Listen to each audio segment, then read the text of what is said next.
Morning. Hey. Thank you. I've always known who you were, but I didn't know what you were capable of until yesterday.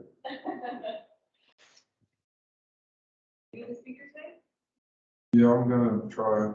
I'm glad I didn't come up to you. That's not inspiring a lot of confidence from back. You should want to try. Are you? Come on. Are you gonna be here for us? Yeah, I was gonna kind of try to read through and have you guys to. Are you speaking? Yeah, all right. I'm gonna speak some. Do you want to write down a little bio and I'll introduce you? Yeah. I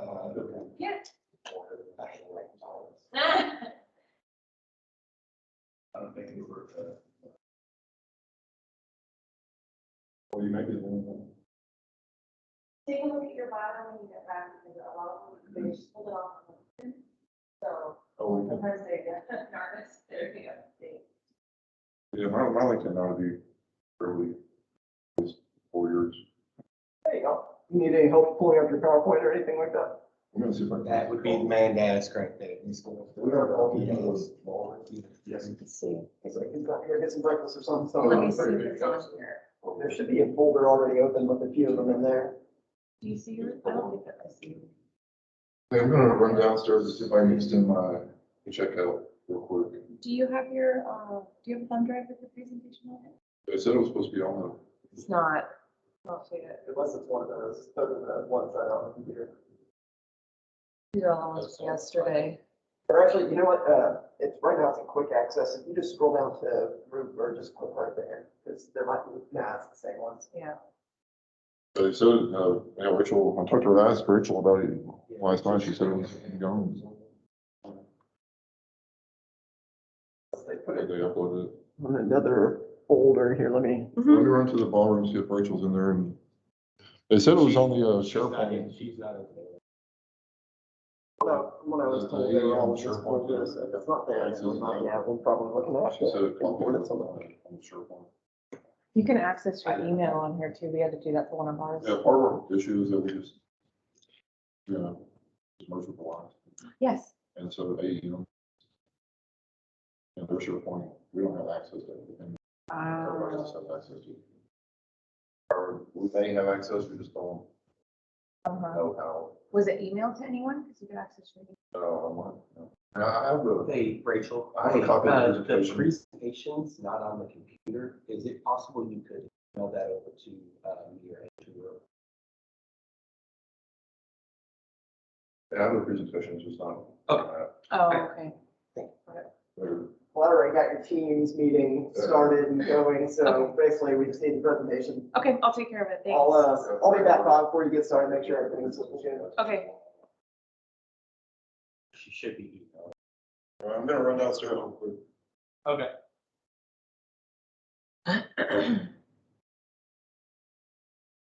Now it's back to thinking about. Well, start with your name and company and title. And then, how many years you've been doing it and specialties you have. What's your area of focus?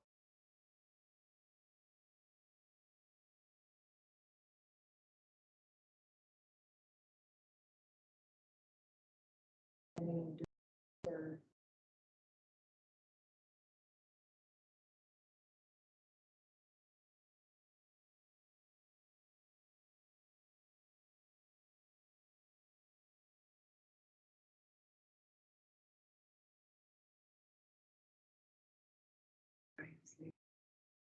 Yeah, Brian's trying to convince me to come to talk during his, but I think after being able to.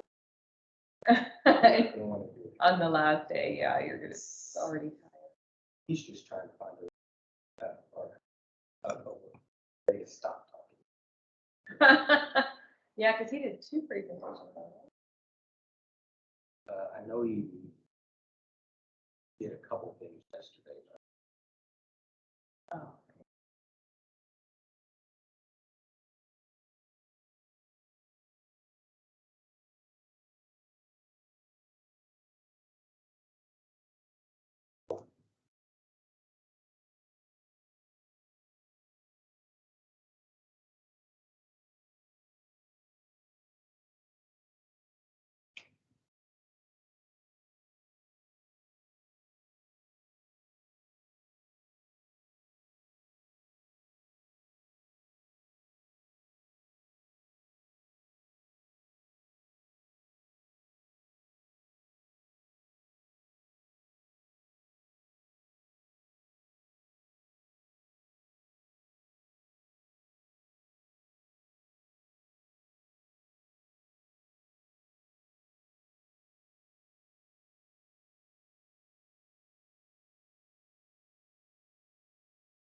Oh,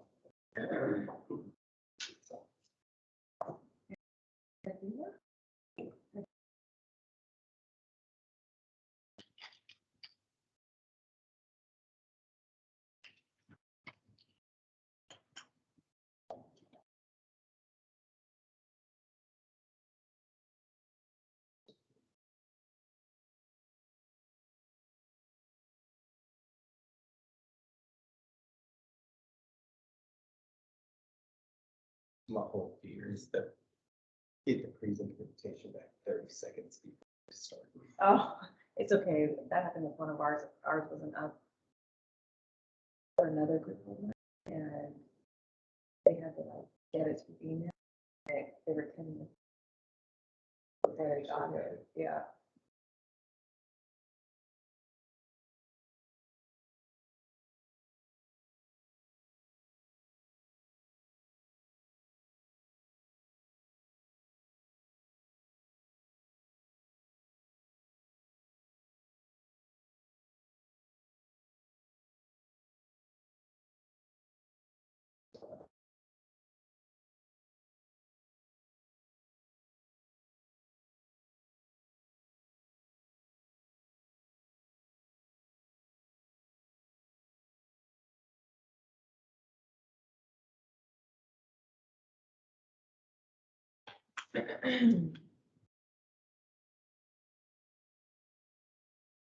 Ooh. Ooh.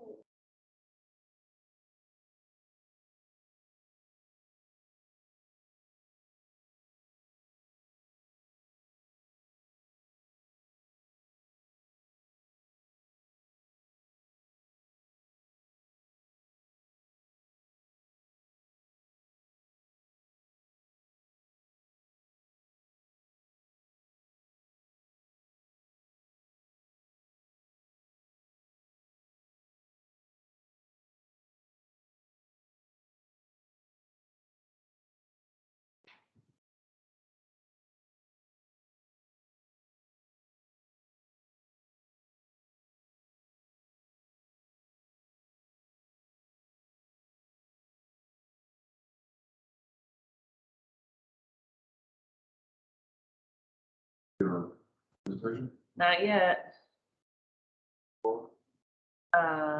Yeah, I think someone was going to email it. Yeah, I wanted them to give it to me like Thursday or so. Working. I started Rachel last night, so it's on there. As long as it's on there, don't worry about it. Just kidding.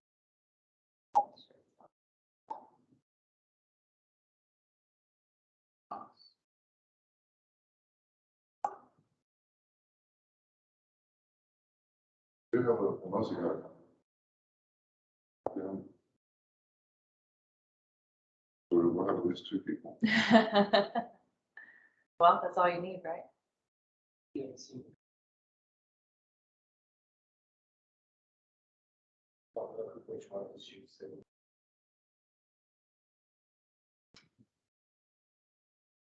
That's why last night I did it. If there was even one person I was interested in, I'd say, you know.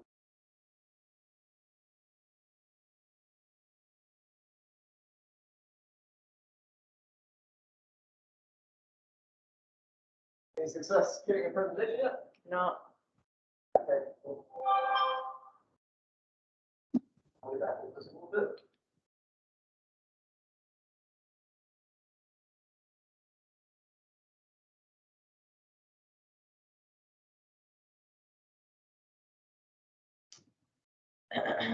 You actually have a mic. Yeah.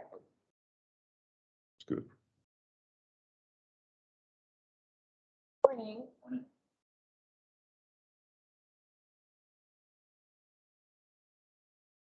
You know, I tried to get far and short last night.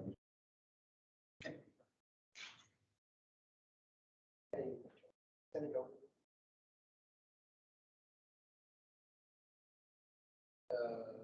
Lower.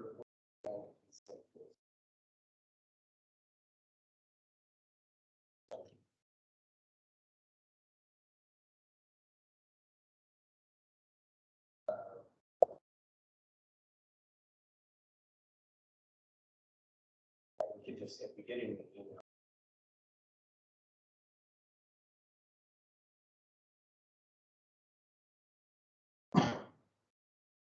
We were going to try to.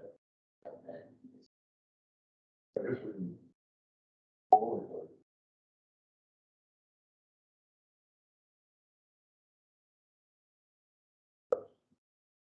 Oh, yeah, no, we look, they only have 5 presentations. I'm gonna sit here and ignore you. Know.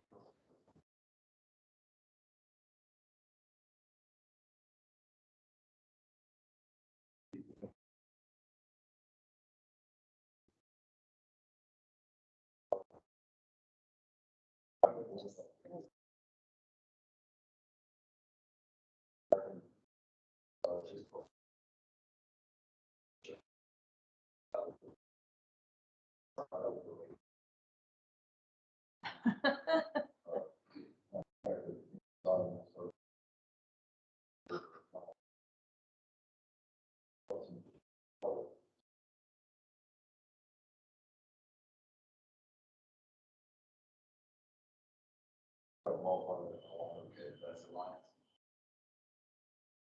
The only part that's still in is comments. So there is still, I don't know how that worked out with engineering. So, or that we didn't. They're the only part that we have. Are they also the ones that, are they? They're part of it. They just went.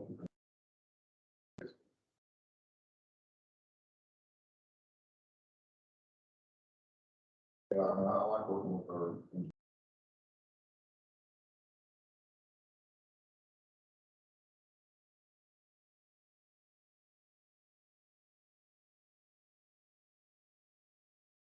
So,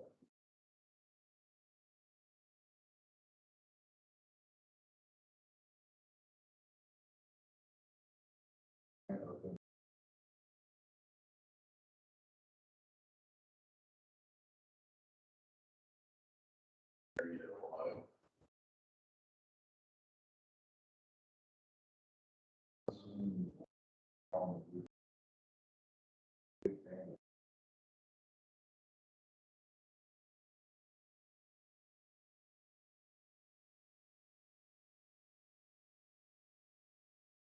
Ever seen on teams and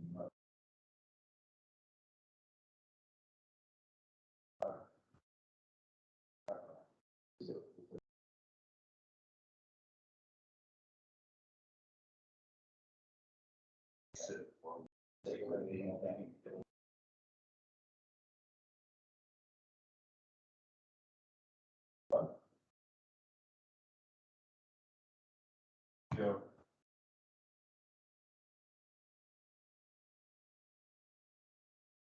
Yes. I guess they're all. Yes.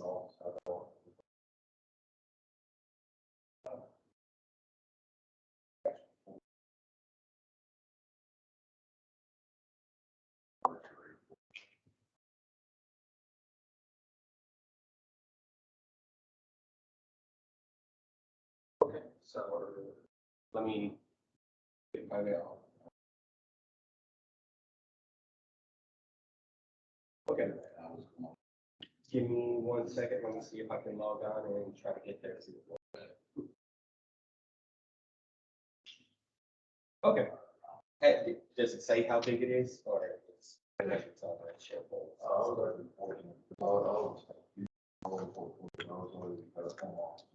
Okay.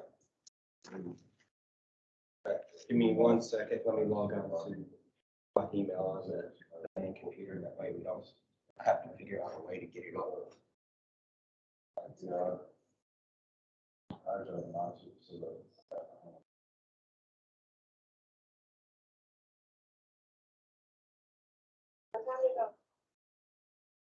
Yes. So pretty much right now. I'll do it. I better.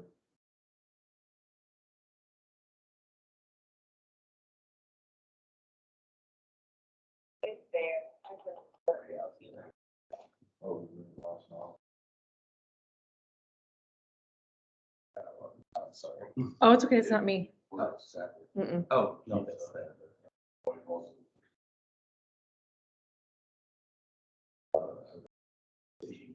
Oh, I can get the IT guy, because he can log us back in. We'll do that, I'll be right back. I'm gonna go ahead and log out, so I Yeah, I used to.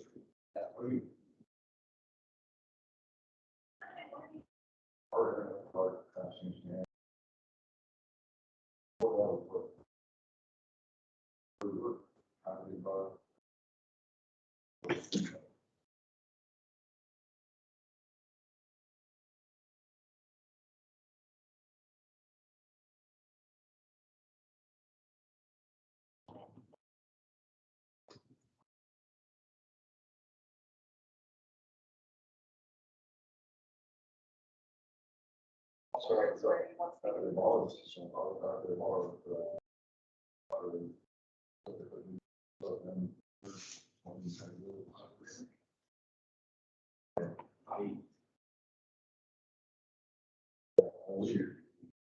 My other rooms don't have too much activity, so that's why I sit here for a minute.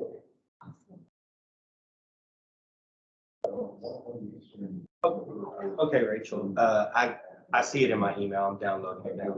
Should be good to go. Sorry. No problem. Thank you.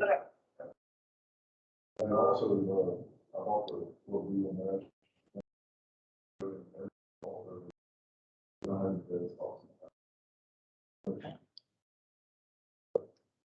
And we go in front of the backyard. It's like 3 pods. So,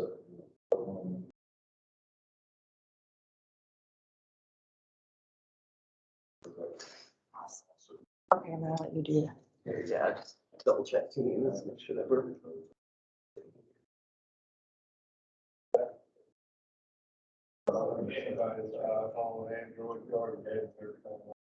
Okay, no, looks like we're still good. And we got a clicker right here, should be able to click through. All And right. then just make sure to, you don't have to lean into the mic, but Yeah. talk generally in this area, because that's what's gonna be getting to the recording. Okay, great.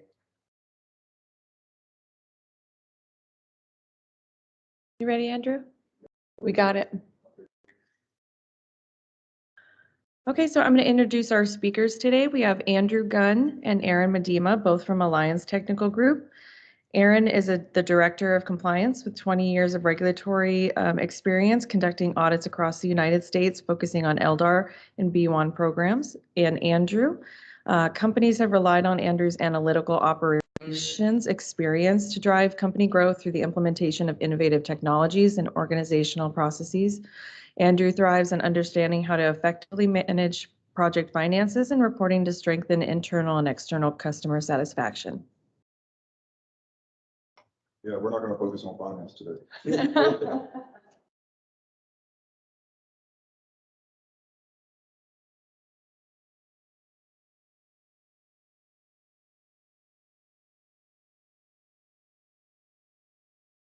Okay, so we have a small group. I just kind of want to go around the room and Steve West, and you're with Solveig, and you manage the LDAR and some other environmental programs. So the guy to the right.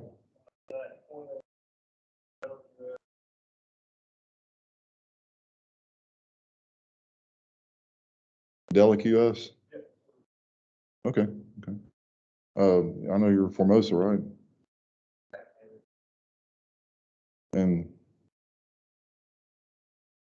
okay.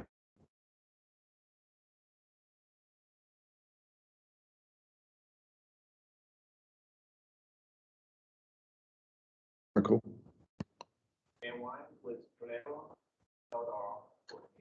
Okay, cool.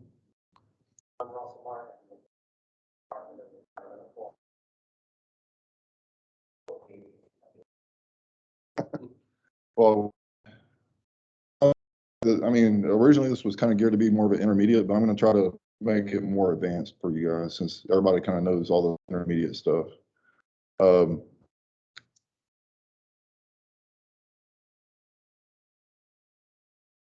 So we're just going to kind of go through. Oh, we got one more new guy. What's your name? Mike Miller Mike Miller? And with the TCQ. TCQ. All right, awesome. Yeah, I was telling them, yeah, we were originally kind of gearing this towards like intermediate, like two-year people, but since everybody has a great deal of experience, I'm going to try to elevate it a little bit and give you a little bit more insight. You know, my background is a lot of analytical type work, so we're going to spend a little bit more time on the analytical side, just because we have some kind of new and exciting ideas that we've been working with over the last couple of years. So we'll do that. Let's see. So some of these modules, I kind of actually like the longer format on this because normally, you know, I've done some of this stuff like on webinars, and you have like 20 minutes to go through like 30 slides, and you're like, you know, but it, you know, really fast, you know, just really hammering people with the information. But this time we'll be able to kind of slow it down, and if you have any questions, I really want to get into the reasons or some of the reasons, you know, behind why LDAR is what it is, and you know, specifically method 21. You know, what are the limitations of method 21, and why is it still effective, and why do we still do it? I saw some of the other things yesterday on you know, really pushing the OGI cameras, and I like the OGI cameras, but they do have their limitations, and they you know, there's a trade-off. So, you know, typically when you're monitoring with the OGI cameras, and they will, people will admit, you know, even the OGI people yesterday that I've talked to will say it's a 10,000 ppm machine, you know, whereas method 21 is, you know, all the way down to 100 ppm for concentric reads and stuff like that, 500. But you can consistently get low readings with the method 21, where cameras, you know, 10,000 is pretty consistent. And you might see some 5,000, 8,000, stuff like that. And rare occasions you might see a little bit less. But from what I've seen with the camera, when you go back and check it with the TVA, it's usually 10,000 and above, you know, the vast majority of all the leaks. So I like method 21. I think method 21 can be optimized. We're not at the point where, you know, we kind of stopped the method 21 growth about 10, 15 years ago when we implemented the time between monitoring events. So we're going to talk about that a little bit. It was kind of an arbitrary number. If you've ever actually done method 21, I'm sure some of us in here have done method 21. You know, spending 15 seconds on a instrumentation is excessive. I mean, it's a lot. It probably takes about 4 to 6 seconds to you know, thoroughly monitor a needle valve or something like that, because, you know, really the leak interface is, I mean, right there. You put it in one spot, you pretty much got the whole thing. So I'm going to try to talk about a little bit of that. Talk about what we can do to improve that. But I think for the most part, we need to stop being arbitrary in our numbers and stop saying, hey, you know, because we get these audits, you know, that they're actually looking at our time stamps. We don't need to just accept that everything is like 10 or 15 seconds. We need to actually be able to prove how long things actually take.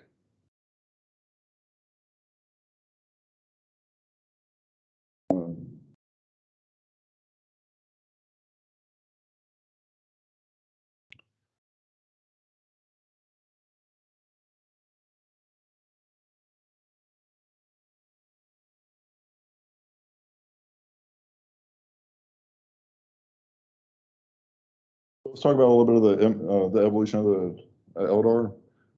So I started this a little over 20 years ago. We really didn't have a whole lot of regulation as far as, you know, people coming in and looking at timestamps. We would have technicians that would go out, and some of them would do, you know, sweep monitoring, you know, where they would monitor. They wouldn't necessarily stay on the component with the, you know, with the component right here. They would monitor a whole bunch of components, and then when they found a leak, they would find that component, put the reading in for the leak. It was still pretty effective, but we weren't really able to prove anything. And then, you know, I guess with that, there was also a lot of uh, companies who were saying they were monitoring, but they really weren't monitoring very thoroughly. So we ended up getting a lot of the, say, they started doing consent decrees. They started really cracking down back in the early 90s on making sure that people were doing it. And LDAR companies like ours, I mean, I think we were kind of ahead of the times. This was back in my EFSI days. We really started looking at the time date stamps, and then we started really implementing. Back then, you could put like one time date stamp for all sizes and types of components. I think we set the minimum inspection times at like 12 seconds across the board, something to that effect. So now we started doing that, and yeah, it slowed everybody down. If they were, what they call clicking or smoking or falsifying, it took them a little longer to do that, but it didn't really prove that they were on the same components. So we had that, and then also the MOC programs. Those are still, that's always been kind of an issue with the LDAR, with all types of companies. And we're still having that issue to this day where maintenance and operations, they'll go in and add valves, add components that if they switch out a component, maybe they feel like it doesn't necessarily constitute since it's a replacement in kind, maybe it doesn't need, to go through all the normal channels. So we are still finding a lot of components out in the field and some of our sites. Some sites are like really good at giving us, the new stuff, but many sites are not. We come across new components out in the field all the time. You know, Aaron, we just did that thing on the MOCs. In your best estimation, how often? Yeah, so we did an analysis where we talked to several, probably about 24 facilities across the country that both we do work with and we don't do work with. And we did an analysis on their entire database and everything that they've added to the database, whether it was actually added through MOC programs or not. And what we did when we looked at all that data, even to this day, you still find probably about 30% of the components that end up getting added to the database are something that are added out in the field and not actually tracked through a site's MOC program, where it goes through all the proper documentation and tracking for installation dates. They're more just identified new components and operator, adds a valve here, adds a valve there out in the field, and the technicians actually find it out in the field while they're doing the routine monitoring. And Aaron, remind me, what percent of the new components that they find in the field, how much of that is actually reported to the on a Title V deviation? So depending what we saw was approximately only about 30% of those that claim through their Title V programs or anything like that because they identified it as undocumented out in the field and did not know how long it had actually been out there. Yeah, so they're on one side, they're not, or we're still finding a lot of stuff, and only about 30% of the companies that we work with or that we talk to actually report these undocumented components to the TCQ as a Title V. And I don't know, the regulatory folks that we have, I know we have TCQ in North Dakota. Do y'all typically get a lot of reports, information coming in on unmonitored components, or, I mean, even OELs? How often are y'all getting reports of OELs open-ended lines through your Title V or something like that? Do companies self-report all the time to you? Or do y'all have a good feeling as to everybody is doing it on the up and up? I don't mean to put you on the spot. Most companies are good actors, right? They submit those to our regional offices. I work in central office, so and one of the big problems with some of the LDAR reporting is just record management documents. Like ultimately, everything would be done through Secretary or made available electronically. But they go to our regional office. I work in central office, so they Do you know what they do with that information? Do they just like, you know, is it just like a statistic, or do they actually look at it and? We do have online record reviews. So some of the new investigators will get the record reviews assigned to them. They could do those, let's say, online, like remotely. So we do screen reports that are submitted to us. Open LDARs? Yes. Before? Yeah. Some companies are very good about reporting the open-ended lines, and they keep track of them, but a lot of people don't. Particularly, we keep the record Mm-hmm. unnecessarily.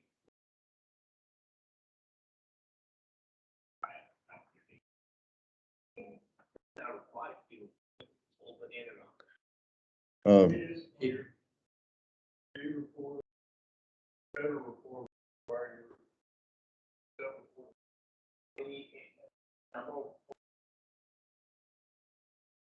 yeah, I would say any of your federal reports you should include in any open-ended lines. If you have identified BB. Yeah, and I'm very grateful that we do have a TCEQ guy and a North Dakota environmental quality guy here, and I'm probably going to be hitting you guys quite a bit. So, like regional guys that have been there a while that are typically signed LDAR programs can be a bit overwhelming for new investigators with overlapping state and federal requirements. So typically, that do the comprehensive record reviews. Those are the senior investigators. yeah, and so we see that a big part of the problem here is, you know, we have different people, you know, just like, you know, different facilities, you know, different companies don't necessarily talk to each other until we get to like these conferences and stuff like that. So it's really important to kind of flesh out some of these issues where there's different interpretations and try to get everybody back on the same page, so to speak. Say for North Dakota's perspective, that's the novel Mhm. delegation last year. Mhm. Trying to work with that there. Make it friendly for regulator. I think I can have our own database.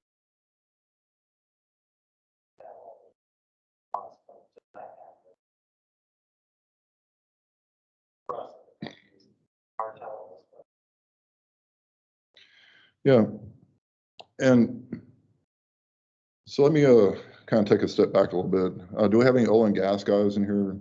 Wellheads? Okay, good. I'm going to talk bad about them for a minute. People in the back, y'all aren't oil and gas, are you? No? Yeah, so I've seen kind of an evolution over the last 20 years of, you know, of really getting more stringent. Whenever I came in, it was already in progress. You know, the OEL thing, people were trying to take care of the open-ended lines already for the most part. And I started at Huntsman down in Port Arthur. That was like some of my very first deals. And we were getting so scrutinized. I don't know if you guys remember back in the early 90s, they got in or the mid 90s, they got in a lot of trouble for illegally dumping some stuff. The plant manager, I'm not sure, I think he went to jail for a little while. And so we were getting audited like every, 5 or 6 months. And it was, kind of like a trial by fire for me. But I'm kind of grateful for that experience because we really learned how to, button up a program. With that being said, most chemical plants like, Huntsman, most refineries, they're on the up and up. They do a pretty good job. They take care of their leaks. Here, a little bit more recently, in the last 5 or 10 years, I've spent a little bit more time around the wellheads, things like that, compressor stations. The compressor stations are usually pretty good too. They're not too bad. But when you start getting out to the wellheads, the wellheads that have been there like 20 or 30 years, TCEQ, North Dakota, this is where the emissions are happening. It's kind of wild. Whenever say went out to West Texas and looked at, you know, did a little bit of camera work out there, looking at their wellheads. This one company, I looked at 10 wellheads. Of the 10 wellheads, they had, you know, 6 of the flares on those wellheads were not lit. So whenever you looked at it with the camera, it was just spewing, you know, whatever's coming out of the ground, you know, and you could see it trailing off. It's like you could see the, you know, the previous 15 or 20 years of, you know, the emissions that you might have prevented in your career going out within a few hours or a few minutes. I mean, we're talking about, you know, something this big around, just, you know, spewing whatever, you know, whatever's coming out. And so 6 of these out of 10 were not lit. In addition, you have these on top of the tanks, you know, you have the, what do they call it, an Nardo valve that kind of supposed to keep the tanks from imploding when they depressure. So if it wasn't coming out of the top of that, it was coming out of this Nardo valve. And again, I mean, we're talking about 10 feet away from the opening on this Nardo valve. You have a plume that's like maybe this big, where it started this big. So you can imagine the force of the emissions that are coming out. And again, you can see them going off in the distance for like 15 or 20 years. We were actually going to try to, or not we, but there was a Bureau of Land Management. They were going to mirror the Quado A rule, and that got squashed in Congress. So basically, nothing's being done on these older on this older equipment. Whenever I see that compared to what we're actually trying to do in the refineries, I'm thinking, you know, refineries and chemical plants are actually doing pretty damn good compared. So again, you know, North Dakota, TCQ, go check out these guys. The open deep batches, that's common. I review all fiber videos. TCQ, we see in addition to the lifted and Nardo valves and other flares and stuff. Open deep batches, also pretty common problem. Well, the thing is, they're completely unregulated. They don't have anybody coming out and checking them. It's not just open thief hatches. Over the last 4 or 5 years, I actually did a study for the EPA. I got a grant. It was with the Alabama Coshada tribe. They had, you know, some wellheads on their land, and so they gave us money. We built a van that had a couple of GCs in it. And we were doing we're looking for BTEX, you know, benzene, toluene, ethylbenzene, and xylenes, you know, around these wellheads, and so it was really kind of interesting, you know. Whenever you go out there, these things have been out there for 20 or 30 years.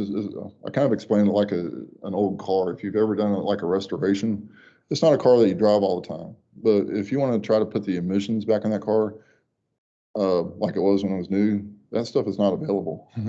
You cannot, you know, catalytic converters, especially if you know, do any kind of modifications on the engine, they don't make a catalytic converter strong enough to handle, you know, 400 or 500 horsepower. It's just not there. These older well sites are kind of the same. Maybe initially when they were first built, they had some emissions controls on them, but as time goes by, when that stuff breaks, you know, they're not making enough money on the, I guess, on the gas that they're harvesting that to pay to fix the old stuff. So it ends up, you see these vessels that are designed to capture some of the stuff laying on the side, you know. And actually, I mean, I saw some pretty amazing stuff. So it was pretty typical every time we went out to, you know, get readings of like 200, 500, 2,000 parts per billion benzene, just, you know, within the fence, maybe downwind of, you know, some of the tanks like he's talking about.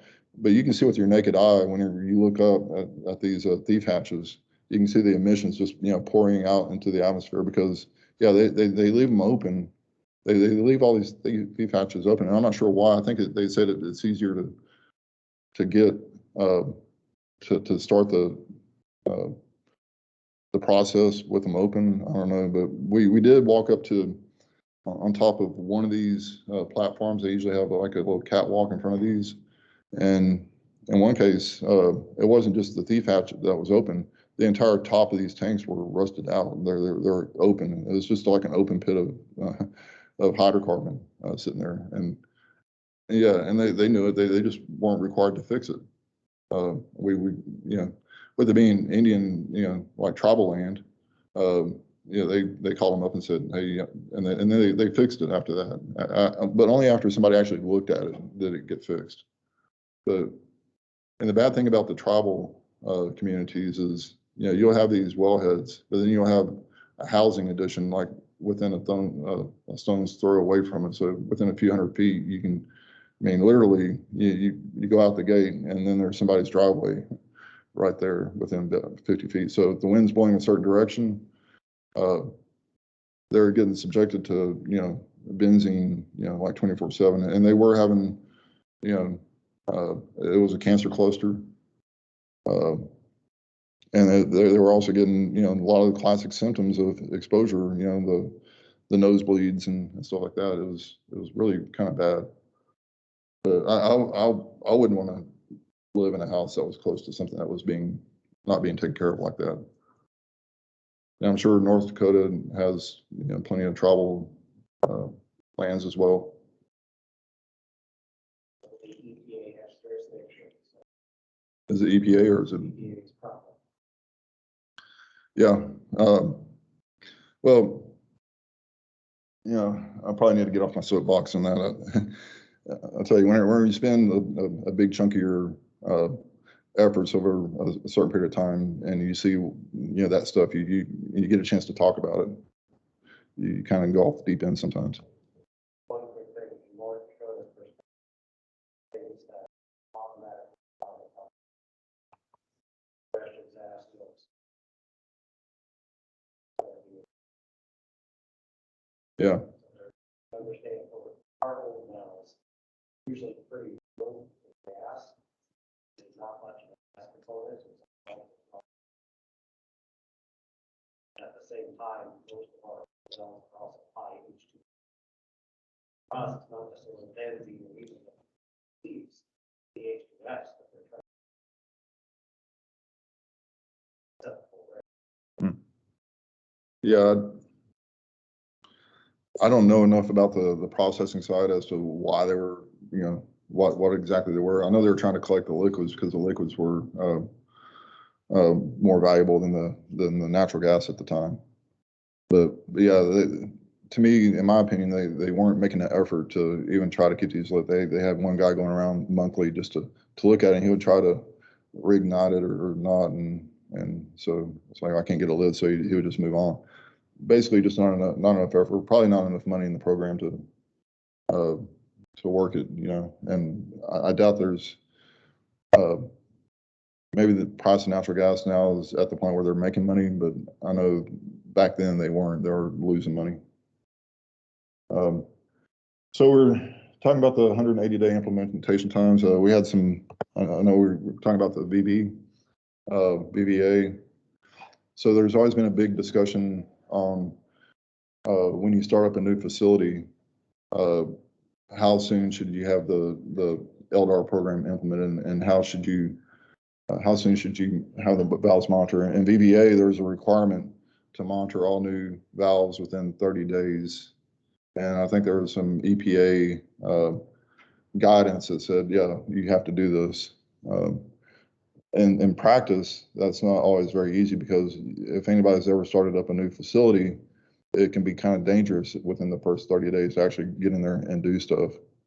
Kind of what we've done as a company, as our company, we've said, well, it requires you to monitor them, but it doesn't say you actually have to have them, everything documented. So we'll send a team of people in there ahead of time, you know, before we, as we're doing the tagging, to just kind of sweep monitor everything, find the leaks. And with those leaks, we hang leak tags, and we go ahead and put those in the database, those particular components in the database, so that we can track and fix those components.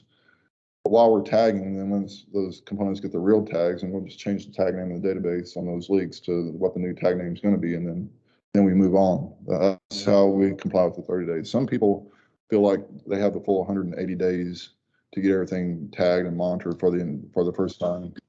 And for some things, that's fine, but I haven't seen any pushback on that. TCQ guys, have y'all dealt with that particular issue in your memory on getting new components tagged and monitored for LDAR? So I'm a former investigator for LDEQ, so I'm kind of in the program advisory role. I haven't done an investigation for the TV, so I can't answer that. That would be a question for the individual regional office investigators. If they have issues, they'll reach out to me for advice. But I've never been contacted by an investigator at a regional office saying I've had this problem specifically. So it hasn't been elevated to me yet. Yeah, you're like our inside guy, you and the North Dakota guy. Everybody in industry, they always want to know, well, how's the TCEQ going to react to this? Are they going to fine us, or if we do something wrong, what are the consequences of doing, the wrong thing?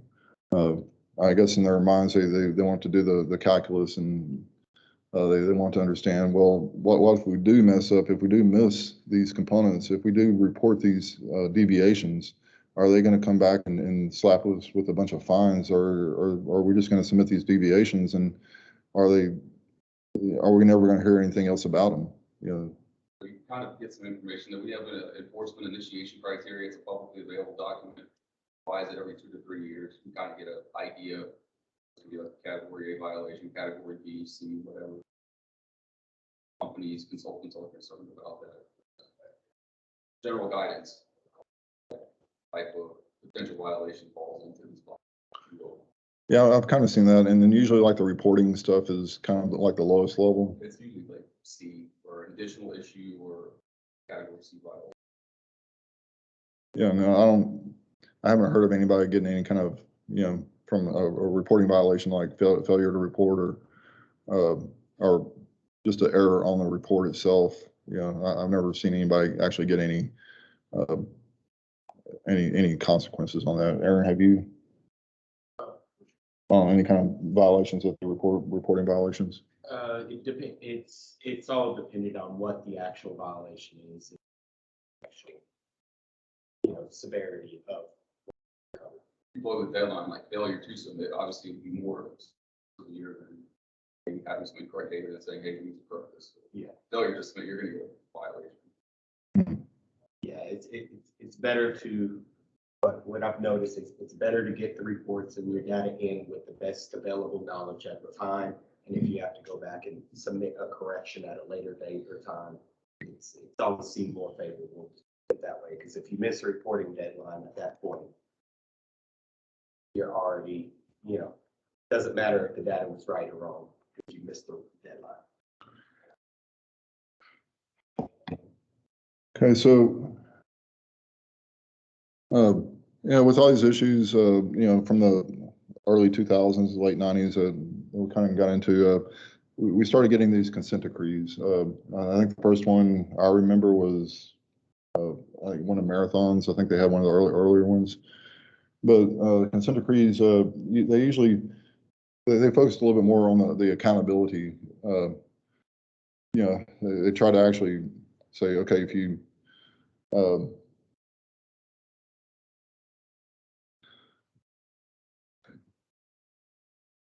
failed to do one of the things that the consent decrees required, then there were actually stipulated penalties associated with those specific issues on those consent decrees.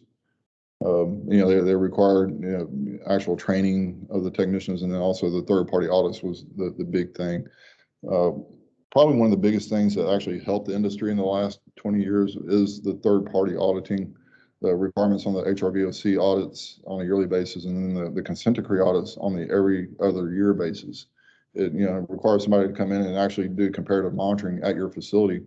And so everybody started kind of ramping up, their scrutiny on their LDAR program so that they didn't fail these comparative monitoring audits. Whenever you fail a comparative monitoring audit, that's usually like the biggest black eye that you can get as an LDAR contractor. You know, you want to do everything you can to make sure your technicians are doing the right thing all the time. Or, you know, you risk having somebody else come in and monitor behind you and find leaks at a much higher rate than what you normally find leaks at. I mean, that's kind of a big deal. You know, you lose the confidence of your client, you know, really quickly. They think you're out there not doing anything. At the same time, you know, there's, you know, they look at other things as well. You know, time date stamps has kind of been like a cottage industry of the consent decree compared third party audits. You know, there are people at this conference that you try to argue with them about time date stamps, and they're like, no, these things are, yeah, if you're failing your time date stamps, then, you know, you're not doing proper method 21. You know, I beg to differ in some cases. I think time date stamps are important. It's kind of helped us bridge, you know, becoming better as an industry, but I kind of think we've taken them too far as determining the quality of the work being performed. And I think we've already talked about some of this submittal electronic data, the timestamps.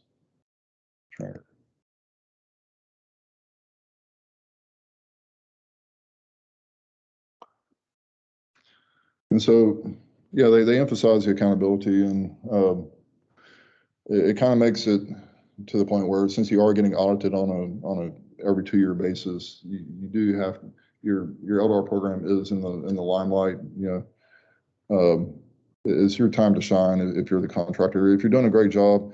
At first, when we started getting these audits, at first it was very nerve-wracking, because, you know, as I explained earlier, coming from Huntsman, we were under a lot of scrutiny, and we were getting audited all the time. You get to the point where you have to actually embrace the audits. You have to say, okay, we're doing everything right. We have a good program. This is a chance for that to show. You know, nobody really cares about what we do until we get audited. If they have if we get high marks for our audit, then great. It's going to make us look good. So eventually, that's kind of where we got with it. You know, we started saying, okay, this is going to be a good thing, not necessarily a bad thing. And if they do find something in the audit, that's great. You know, it gives us a chance to get better. A lot of times, you know, when you're looking at your own program all the time, you can't see the forest for the trees. You know, you're looking at the same thing all the time. So whenever you get these audits and they show you something, hey, maybe we ought to look at, you know, water, you know, yeah, we're under the 3% DTMs, but maybe some of our DTMs don't necessarily qualify as DTMs anymore. Maybe they're a little bit too low to be a DTM. I don't know. But there's a number of things that audits are super beneficial, and we didn't get those until probably about 2004, 2005 is when we really started getting these third party audits, and then they really started helping.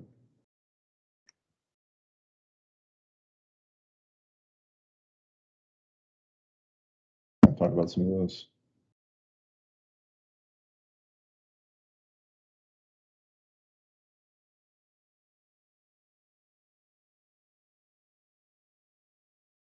Yeah, and this is, you know, just another example of when we do get new people in, or new eyes on the program. Sometimes they see stuff that we haven't seen previously, and yeah, that may not have been, you know, for a lack of trying, but getting new eyes on a program, it really helps to kind of flesh out some of these issues, I guess.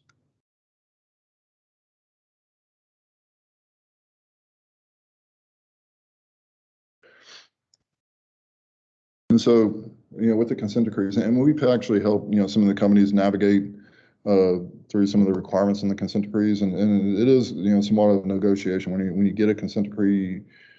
You know, it's some back and forth with a lot of the lawyers, and so you really want to have somebody that kind of is familiar with consent decrees to really look at, you know, what they're saying within those. The EPA, when they issue their consent, they're part of it. They try to sharpen their language a little bit more for every consent decree, and then on the other side, you know, you know,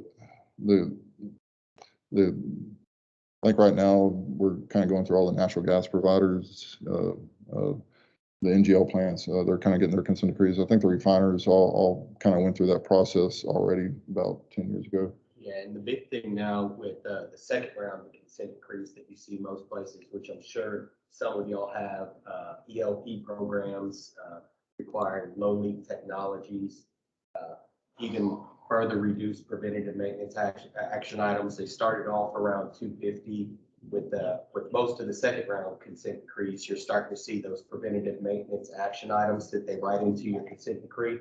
Now, most places it's 100 ppm.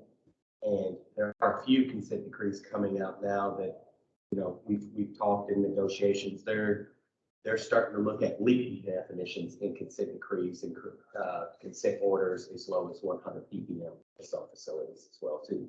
So with each round of decrees, if an additional consent decree or new amendments are getting added to facilities as they're going through, if you're not meeting the requirements of that consent decree where you can effectively, you know, potentially close it out in the future, they're becoming more and more strict with each requirement as, you know, new technologies come out where you can have better emissions limitations.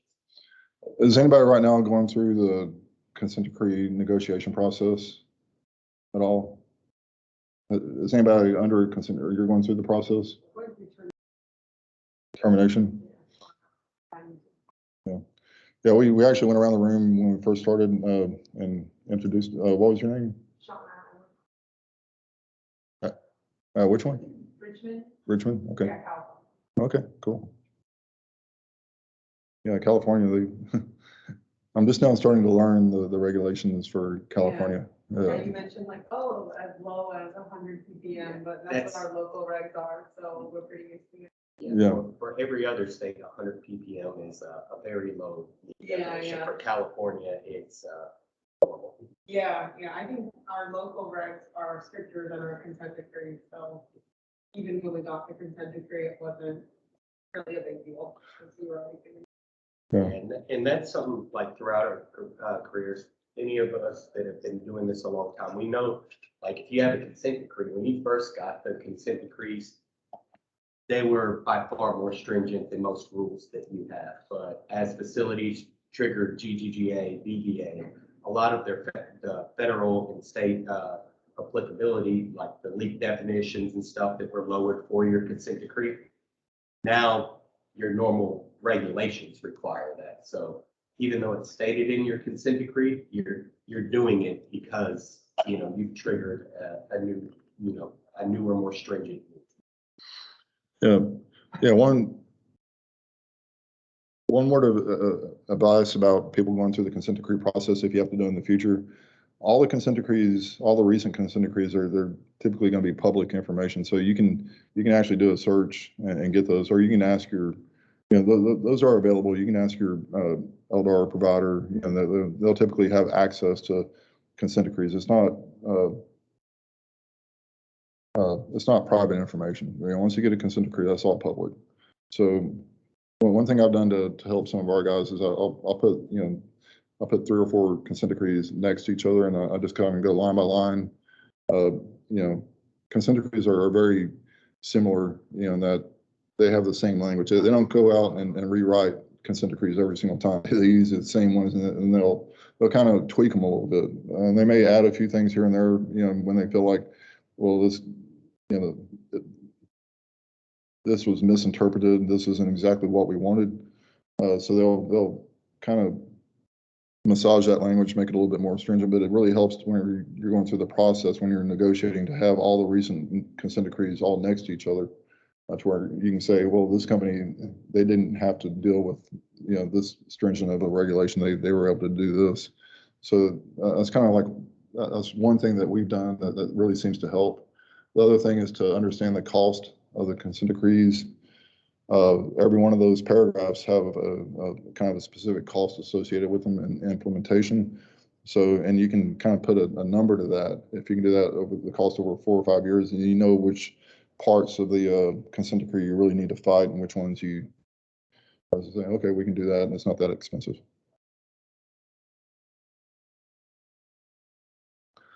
But yeah, the consent decrees, the more recent consent decrees have gotten a lot more stringent than the initial consent decrees that we were getting about 15 or 20 years ago.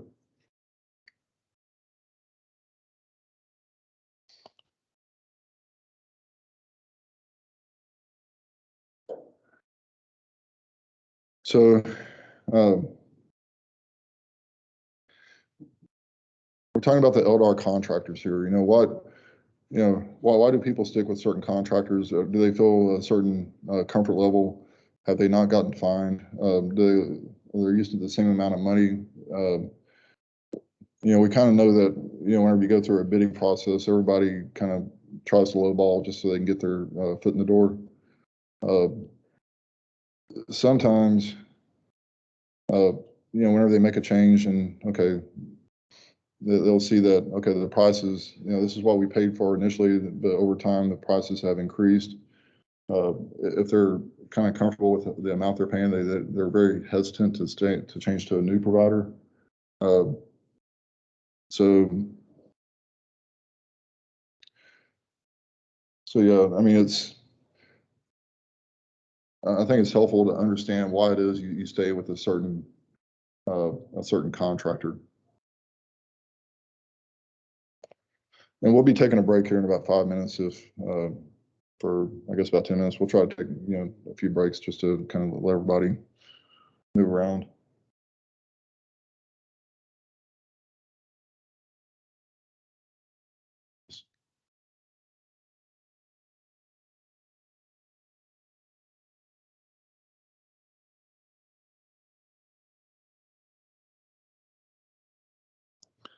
So I'll talk a little bit about the QA/QC. One of the good, you know, the kind of like the interface between a contractor and the client is the QA/QC and the reports that you get on a monthly basis. You know, I know it's very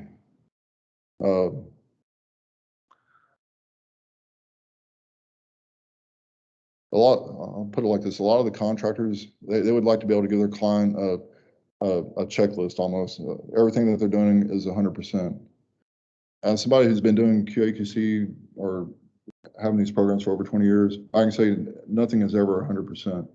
If your contractor is telling you that they didn't have any issues, either they're not looking hard enough or they're just flat out lying to you, because there are always going to be issues. Nothing is ever 100% because you're working with people. You know, and people are not 100% ever. You know, they strive to be. You know, always strive for perfection. But yeah, I mean, you're looking for. I would say a good report, a good monthly report is not a checklist. This is where we fall. This is how far we have until we get to perfection. You know, maybe 80 or 90%, you know, 70, you know, 80, but something that's honest. You know, that's kind of what we're looking. Having that degree of honesty with your client, it really, that's the relationship that you're trying to get to. That's like the ultimate relationship, to where you can tell your client, hey, we're not perfect, and the client says, I understand you're not perfect, and that's fine. But we know that we're trying to get to that level of perfection.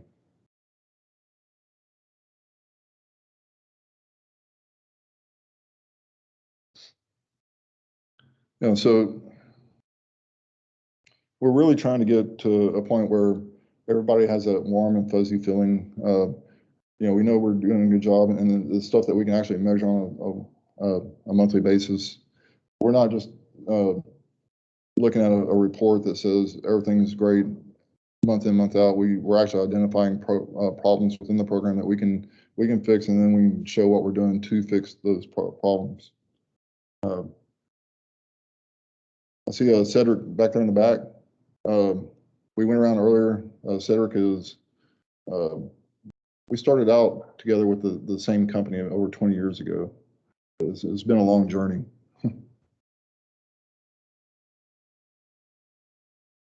Go back, what would be your list of KPIs that you would like to see?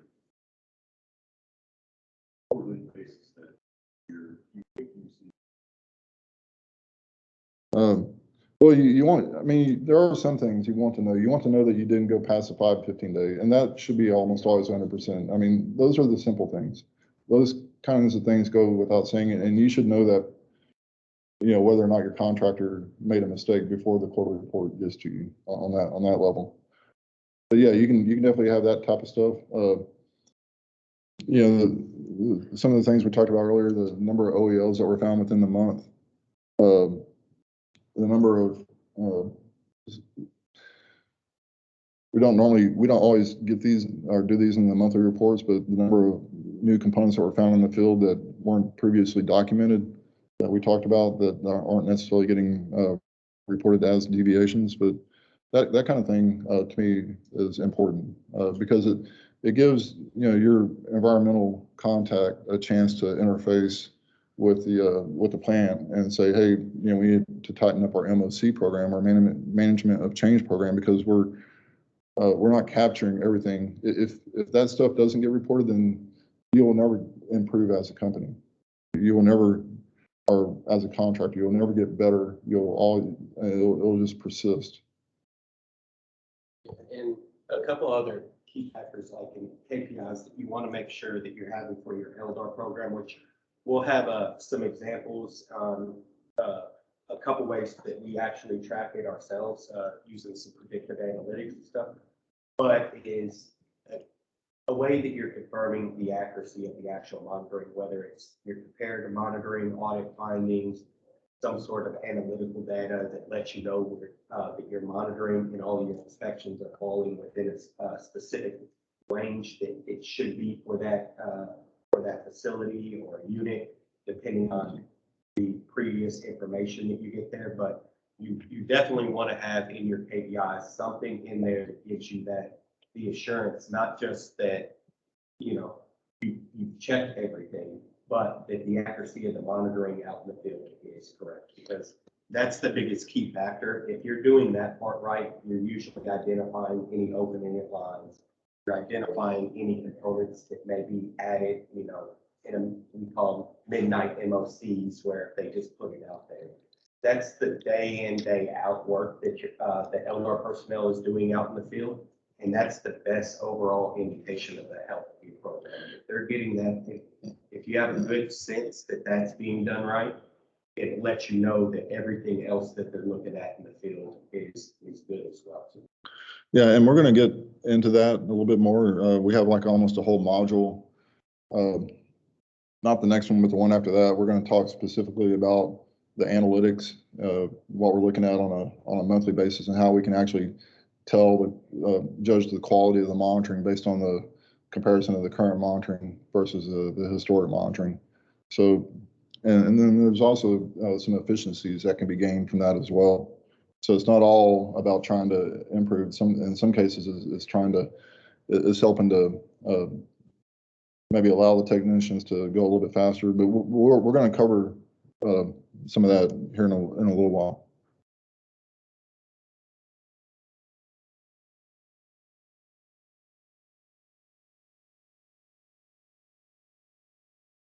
So yeah, I mean, you definitely want to know both. You want to know that your technicians are doing the right thing. We're gonna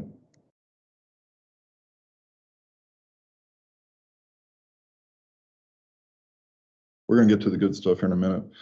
I think the next little module we have. Why don't we take a little break for about 5 or 10 minutes, and let's pick up right at about 9 o'clock.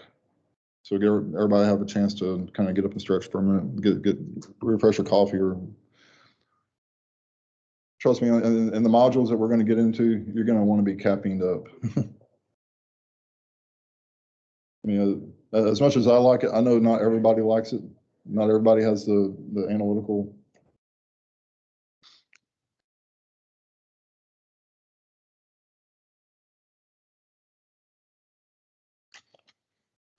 Yeah, the next module we have coming up, we're going to talk about the limitations of Method 21 and how how the different things. What I'm going to try to do is like convince everybody that monitoring technicians are people too.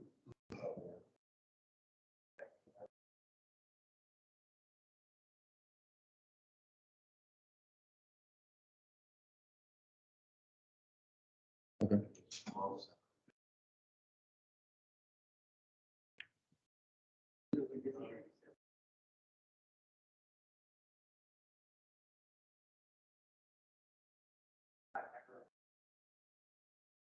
Does everybody know who Brian Willie is?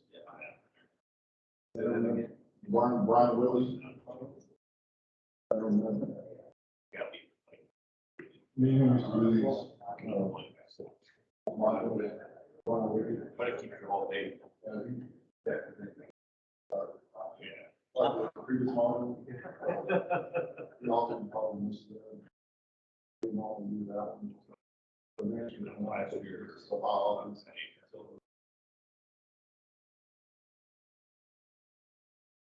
One of the most things he was the one that used to pretty much stuck out. This week was a call thing. For 15 minutes on that slide.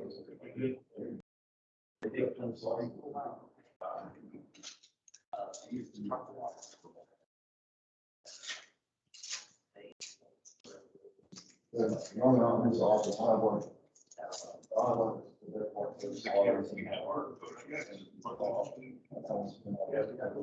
Oh, we do.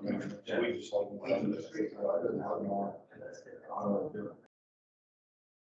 Okay.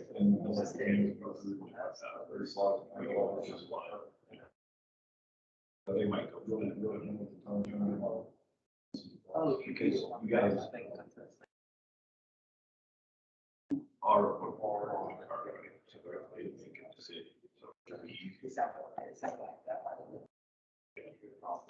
So Chevron in California, It's not. how size, what's the size of that plant? How big is that plant? Or how many barrels? I think it's up to 30. 230? Yeah. I think. Like Bakersfield or something? I did used to work in Bakersfield. That's more upstream now. Okay. This is up near. San Francisco area. Okay. Did you ever work in Bakersfield? It's sort of. They have. I've looked at the California.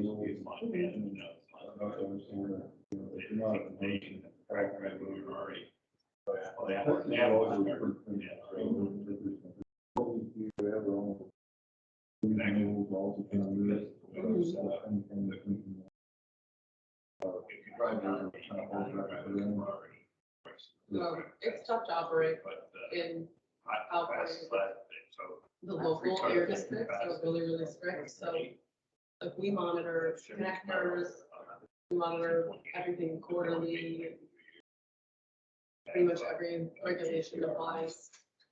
I think it's good, like, the program is so solid. It's really bad. California, a lot of the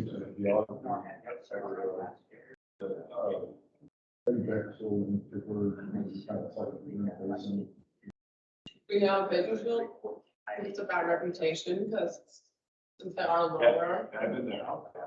they get like Yes. kind of smog from Southern California and Northern California, and it's like settles in there. If there was no air pollution, Bakersfield would be like a very pretty place to live.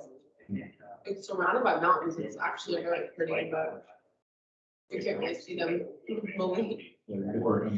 Salt Lake City, apparently Salt Lake City has like the worst air quality in the area. Yeah. I want to spend a lot of time up there. My two favorite things in California are Chevron and Oh, good. yeah, they have a lot of the Chevron.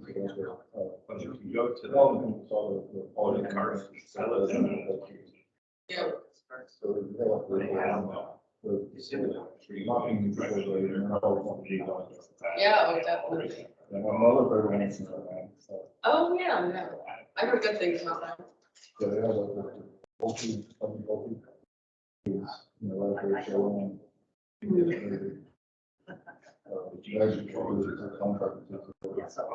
Oh, yeah. My team is all contractors and I don't think of them any differently than, my employees. They're doing some bad actors, but they're not gonna win. On the upstream side, I think so. Have you ever worked for Era? I think they're only in California, but they're a joint venture between Shell and, I want to say BP. But they have some big upstream fields.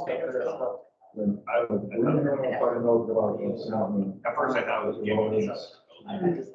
We're doing some bad acting up in there. Oh, like the smaller companies? Yeah, that's right, that's where it is. The show. It's not bad, then the restaurant. They're like, Right, for you, we are actually figure out who's responsible for each one of the stuff. Yeah. Yeah. They're in the firewall, the firewall, the firewall. Yeah, But they're not taking care of the store.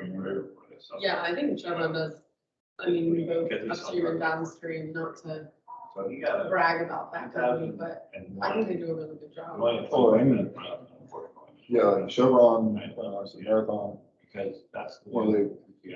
if their name is on it, then they're gonna, Mhm. they're bringing us into support. Yeah, definitely.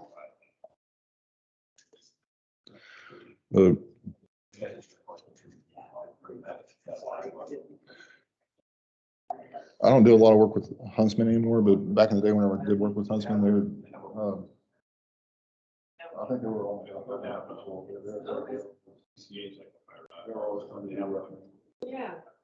Yeah, I mean, people that are working for Chevron live in the community too. That's all it's. I've never been, in that refinery is quite small.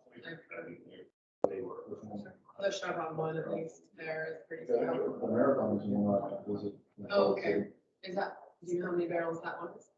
Which was Salt Lake City. Salt Lake City, they're one of the small ones. They're Yeah. big because they're in California. Oh, really? Okay. I'm not sure how big the Chevron is. It is our smallest refinery. It's old, and it's like an antique one, some of Yeah. it's all brick and. Yeah, I mean, no refineries are new anymore. I mean, America will never permit another refinery. Like in Richmond, we built a new plant, and it was like a cool opportunity to see, you know, all the piping so shiny and new, and like everything was so beautiful. Like 6 years. It's amazing that the lack of 40 years on, I think, is that's how many. Yeah, yeah. Building onto technology from the 40s. Yeah, Instead of letting people just steal something, brand new technology and make it modern where it's Yeah. easy to install. Yeah. Well, yeah, luckily I mean, they did get permits for like major improvements in Richmond, which was great. Yeah, it's most places I've been on over the last.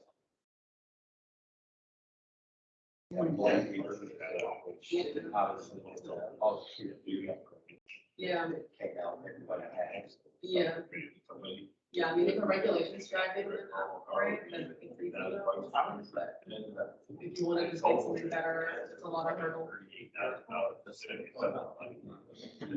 Those guys. That's the best. Audis are better. They're all.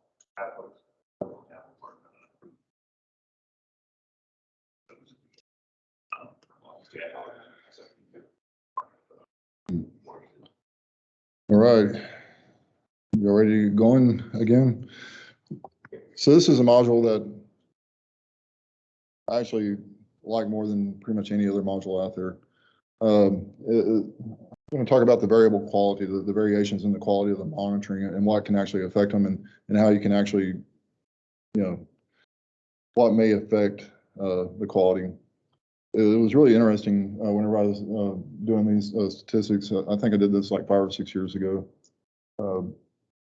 But I don't know if we have any industrial engineers in here, but there's been studies on the quality that the typical worker will put out since the 1800s, since the industrialization times.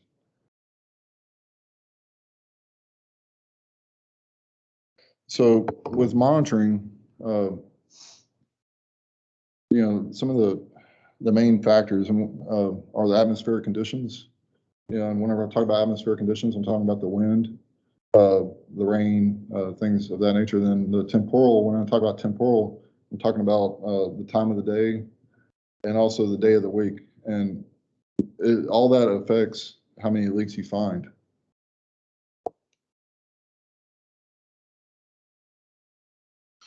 So I know some of you guys have actually, monitored with a y'all done Method 21. A lot of people have not, but doing Method 21 is actually a very precise thing. You have to, the probe tip has to be on the leak interface and it has to be at a certain line, inclination, and then you got a 4-second delay, and so whenever you do get a hit, you see a hit, you have to know where you were 4 seconds ago. All that takes some people are actually better at it than other people. Just like gamers. You have people who are good at gaming, and some people are not good at gaming. Bowling. Some people are better bowlers. Method 21 is no different. Not all method 21 is the same.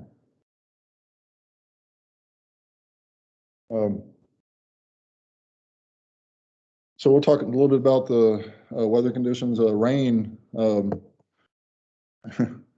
over the last May, June, we got so much rain in June. Every day on the Gulf Coast, it rained every single day. And so what does that do to the monitoring? Well, it forces you to get more done in a shorter amount of time. It's almost the same as being understaffed. If you're fully staffed, staffing issues is a major deal. And right now, I didn't include staffing issues, although if I was to rewrite this at this time, I'd probably put a staffing level section in here as well. But what rain does is it compresses the amount of time that you have to get the monitoring done. So if you normally have like 20 days in a month to monitor, if you're rained out, half of those days, half that time, then all of a sudden you have 10 days to get the monitoring done. You can't not get the monitoring done. So you're out there monitoring longer periods of time. You're stressing out the technicians, and the quality of the work is going to suffer because they're trying to either go too fast or, whenever you're monitoring wet components, sometimes you just have to get out there and monitor even when your stuff is wet. You're not actually going metal to metal with the probe tip to the leak interface. You're probably holding it off about a 1/4 inch to a 1/2 inch, and that can have a magnitude effect on the readings that you're getting. So that it's kind of a big deal. It really lowers. We've seen the quality level of our monitoring actually decrease in June across the board. Every site that has the lane issues. Do you want to add something? Yeah. The one thing with the weather conditions, it's one of those there. The technician that's out there, he's still performing proper Method 21. He's doing that, but with which Andrew will go into the wind and other items later. But the weather conditions, even though it's proper Method 21, there's a big disparity between a ideal condition out there and what you'll obtain while you're monitoring. And for instance, if you're checking accurate rain for 2 hours, it can even go by magnitude of like half as many leaks that you find if it would have been in ideal conditions out there. Even with the person, doing it to the best of their abilities, following all the regulatory guidelines within Method 21, just not being able to have your probe on a component, like having to separate it by that extra couple millimeters so you don't suck up water and damage the machine and prevent you from having what's called all your machines go down and thousands of dollars of repairs will cause you to potentially miss stuff. So when you're evaluating, the actual quality of the work, the weather, the rain, was it raining those days? Those are things that have to be factored in, because not factoring those in kind of takes out, a big variable in there. And, we always want the work and everything to be ideal and perfect, but weather is never ideal. Yeah, so when we look at the quality of the work that we're getting, we always have to take into account, okay, what was the technician subjected to during the course of his monitoring? did we force them to go out in adverse conditions to get it done? And we probably had to, probably didn't have a choice because we have to get it done. We can't not get it done during the month or during the schedule period. So sometimes we're just forced to monitor in less than ideal conditions. Dark is not usually an issue. Temperature affects the fatigue. If it's like super hot. Sometimes cold, when it gets like really cold, that can also affect the technician. But I mean, I've actually done some work up in Chicago area when it was like 12 or, I'm good all the way down to, if you have like the proper attire. I know North Dakota, this guy knows about bibs, I'm sure. North Dakota, different weather. I didn't ever hear of bibs until I started doing a little bit of work in Chicago and Indiana. I'm not a skier. I'm sure people who ski all the time, they know about bibs. And also, I didn't know how big of a deal getting proper wool socks were, and then having shoes that were big enough to allow the wool inside the socks to expand to keep your feet warm. So the wind, along with the rain, wind is like one of the biggest factors, especially if you're in an exposed area. And I've done some studies where I think we're going to get to those here in a second. So this just kind of shows you the leak percents. I think this is the temperature. Okay, this one looks at the temperature. So the temperature isn't really a factor. Most of the process equipment is temperature controlled, unless you get out into say a storage area, and then it's not. And so sometimes the storage areas can see different pressures within the pipes based on the temperature, and that can affect the leaks. But we're used to seeing this pattern during the day, where in the morning things are calm. As the day progresses, the wind picks up. It usually hits the maximum around 2 or 3 or 4 p.m. is usually you get the highest wind. But this is right now. I mean, I was looking at it this morning just to see what it was doing, and it was every single day. You get the morning is calm, and then it gets windy as the day progresses.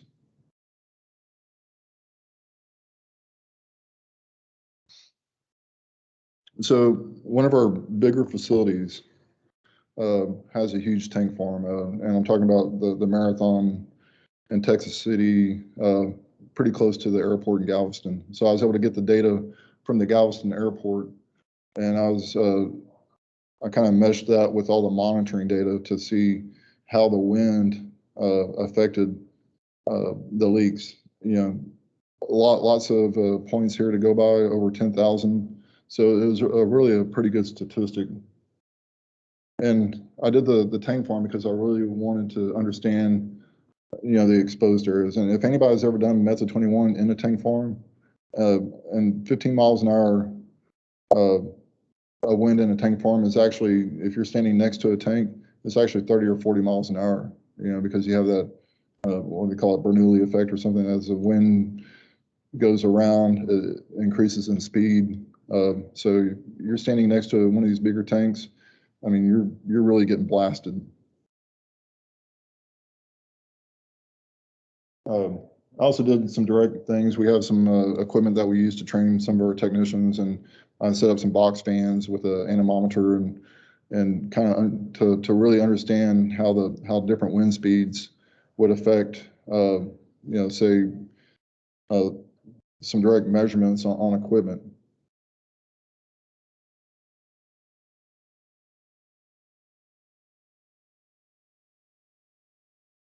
Can everybody read this? It looks kind of small to me.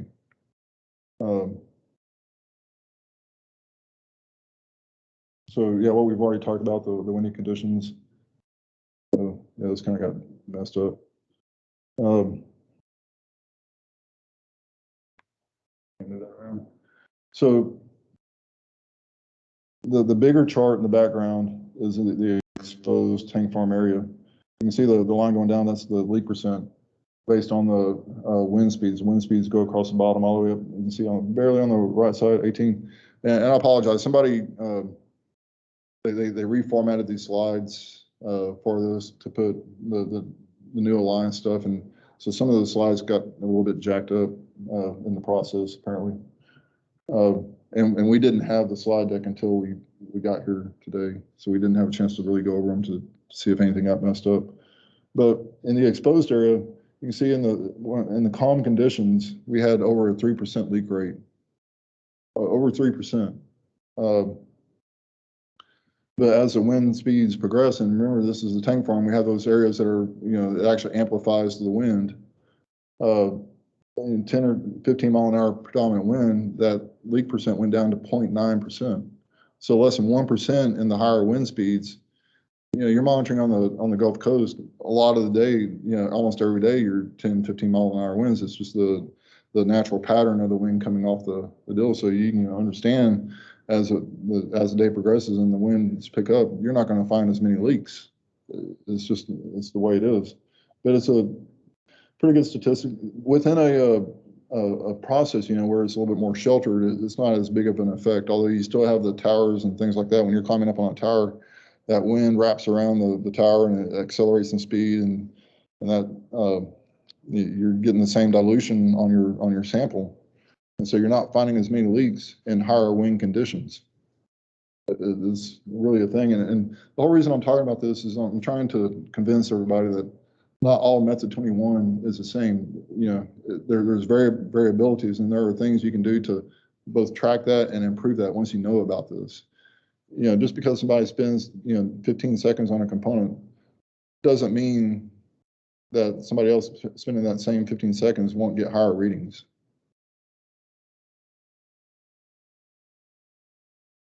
So this is the one where we did some direct testing. I was able to, with some simple fans, we didn't have a lot, but we did charge our training equipment with a propane, and we made it to where it was, we had some open in the lines, and we set up. This is sideways. So if everybody can just turn their head to the left a little bit, look this way. You can see we have the trailer, and that's all our training equipment. You can see there's the one, and there's my little anemometer, and you see we have it kind of set up on like you would monitor an open-end line. At no wind conditions, we were getting a 500. We're trying to simulate a 500 ppm reading, and that's kind of what we were getting. But as soon as we turn the fans on, that dropped to less than 100 ppm. Then the faster it got, the more. So that was kind of our scientific.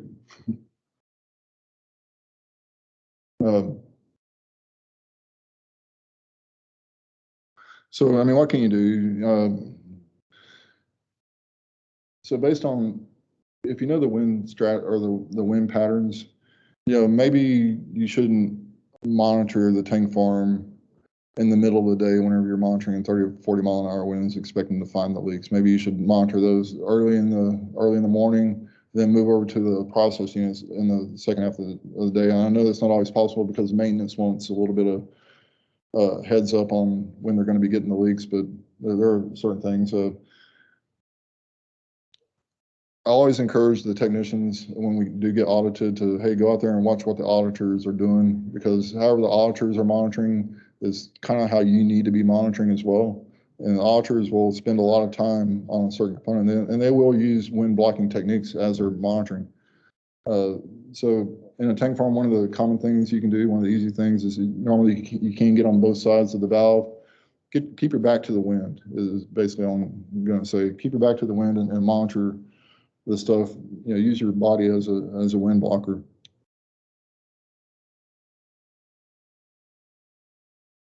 Towers, yeah. I always try to tell the technicians, if you got towers in your route, knock those out first, because after you've been monitoring all day, you're not going to feel like climbing a tower. and again, in the middle of the day, late in the afternoon, wind speeds will typically pick up. They always do. The components that are on the sides of those towers, they're subject to a lot of wind. You're not going to find as many leaks late in the afternoon. Yeah, so that's my little robot guy.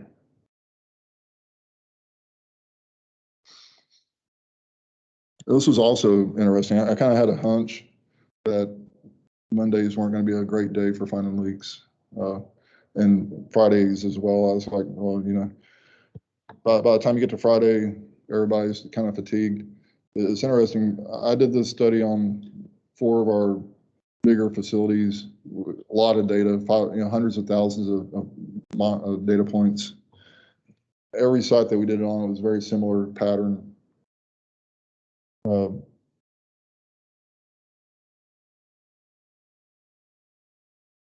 And this has been proven across, it's not just LDAR, it's everything. I know growing up, you know, before the automotive plants were completely automated, there was a thing where if you had like a lemon car, you know, it was because it was built on a Friday. You know, they're like, oh, this must have been built on Friday, you know.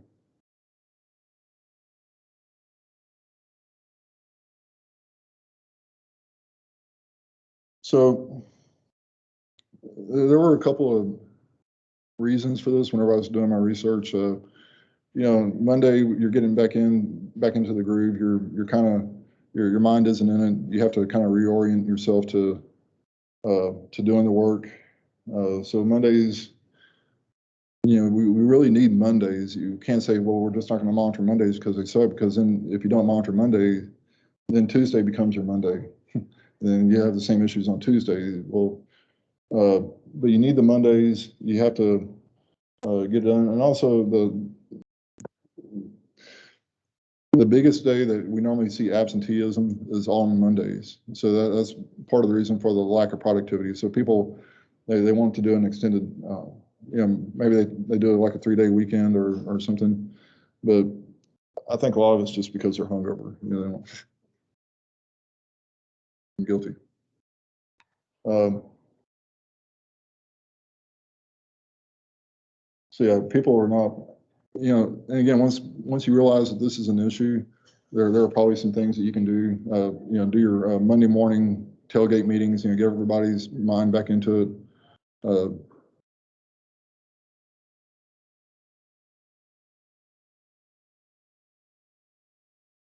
Yeah, this is kind of the same thing.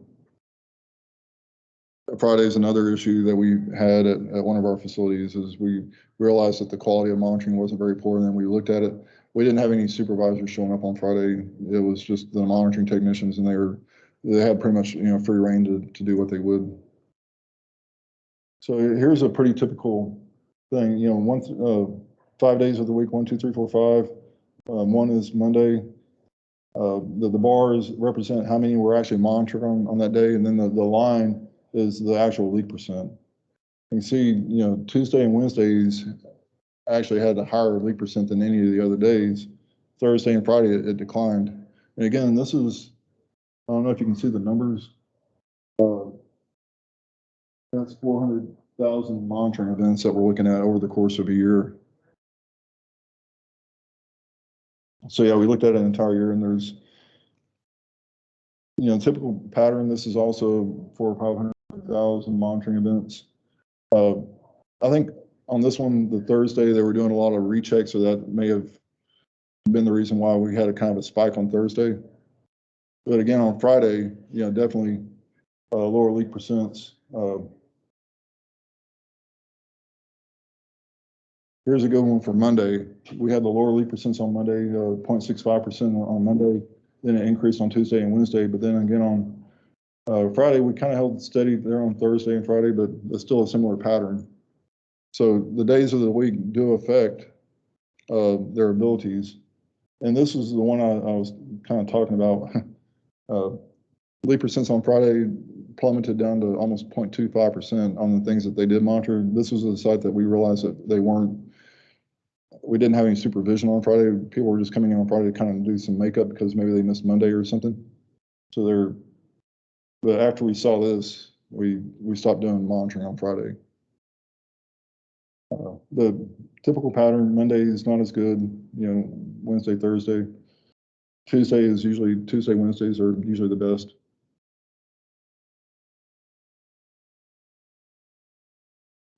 And yeah, and there's no environmental factors that went into play with this because they kind of average on, you know, we did it, it was a broad study over a 1-year period. And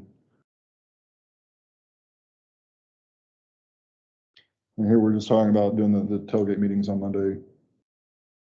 The awareness of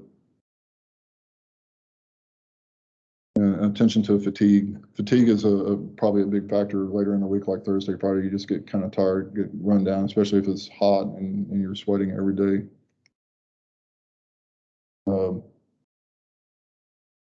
so right here, we're just kind of talking about some of the other studies that have been done on other industries that this has been looked at.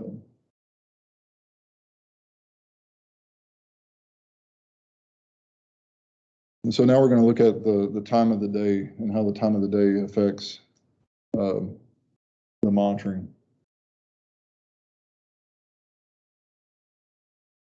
These are, again, some of the other studies that were done.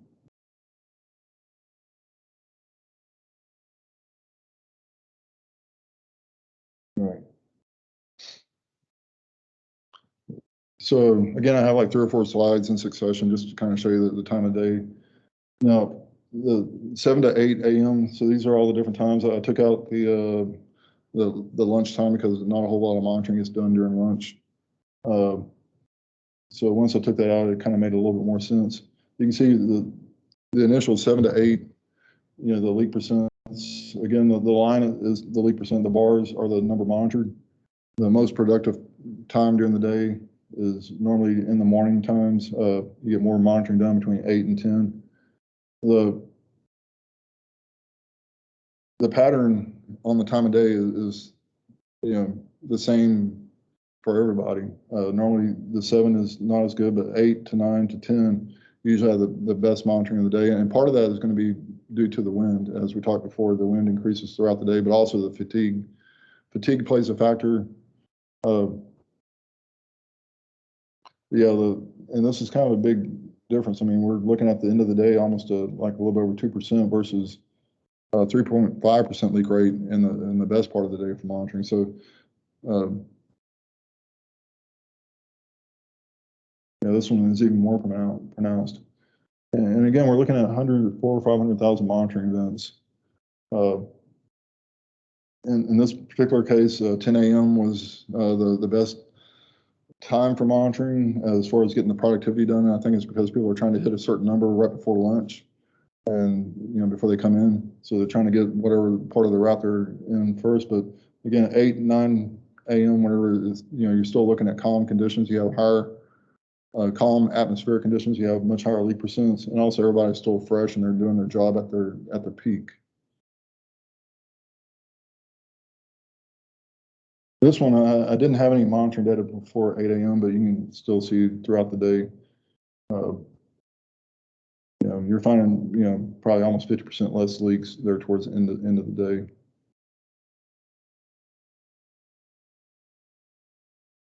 Same deal here. Peaks at around 8 or 9, 10 a.m. You're getting the most productivity done, but the number of leaks are decreasing.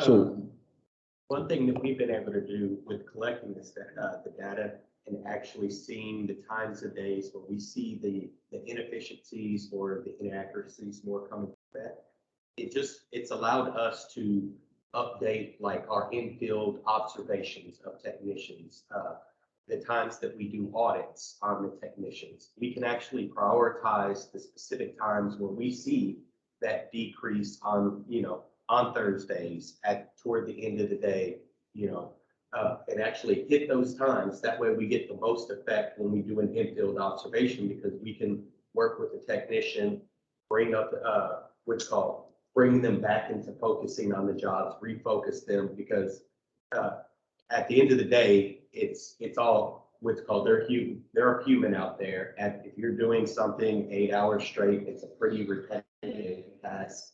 That just being able to refocus them during those times of days where we see that drop has shown big dividends. Like, you know, we started seeing increased leak rates at those time frames and better auditing scores. just by focusing on those times that we saw that there was a decrease. Because if we could hit them at the times when the work is the less productive or the less accurate and bring that part up, it shows the biggest overall benefit for those specific meet and greets and training sessions and observations out in the field. You get by far the most bang for your buck by focusing on those specific times. Yeah, and to what he's saying, if you know where your weaknesses are, if you focus on the weakness and improving that, then ideally you would want to see the same leak percent, just a straight line all the way across throughout the day and every day of the week.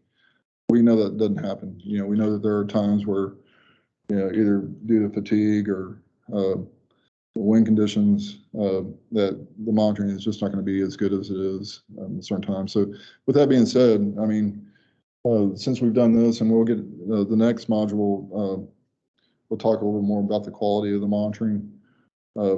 There are certain months, and I'll tell you, October is probably the best month for monitoring. It's a 31-day month. You probably have 21 or 22 days of work. It doesn't rain as much in October, and you don't have any major holidays. And normally for us on the Gulf Coast, the hurricane season is over. So September, your time is compressed due to hurricanes and stuff, and then November, your time is compressed due to holidays. Everybody, you may have like 15 work days in November for your technicians, so the time is compressed in November. Then throughout the rest of the year, there's always one thing or the other. But October is the best work month.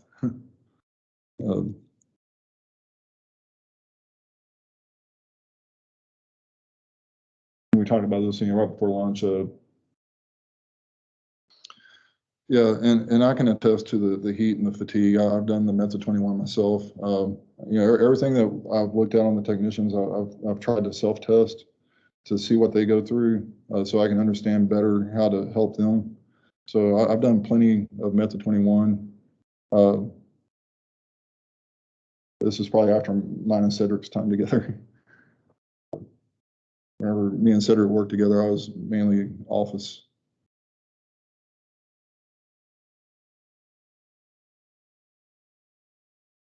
Cedric, I think back in like 2002, I helped tag a facility in Mississippi. I don't know if you remember that. It was they made super glue or something like that. I can't remember the name of the facility, but I remember the heat. It was like mid-August whenever I was doing this. 110 degrees inside the facility. And it was a 2-week job, and it was like day after day coming back to the hotel room with the sweat rings on your Nomex. These guys, that's like every day for these guys. Refineries in particular, it's a heated process. I know I've done some monitoring inside some of the like a boiler room, 130 degrees in there. And outside temperature is 100 degrees, so you're in there monitoring, finding these leaks, and then you walk outside. 100 degrees actually feels like nice and cool. So yeah. So the fatigue is a real thing, and it does affect the quality of the monitoring, and you do find fewer leaks because of it.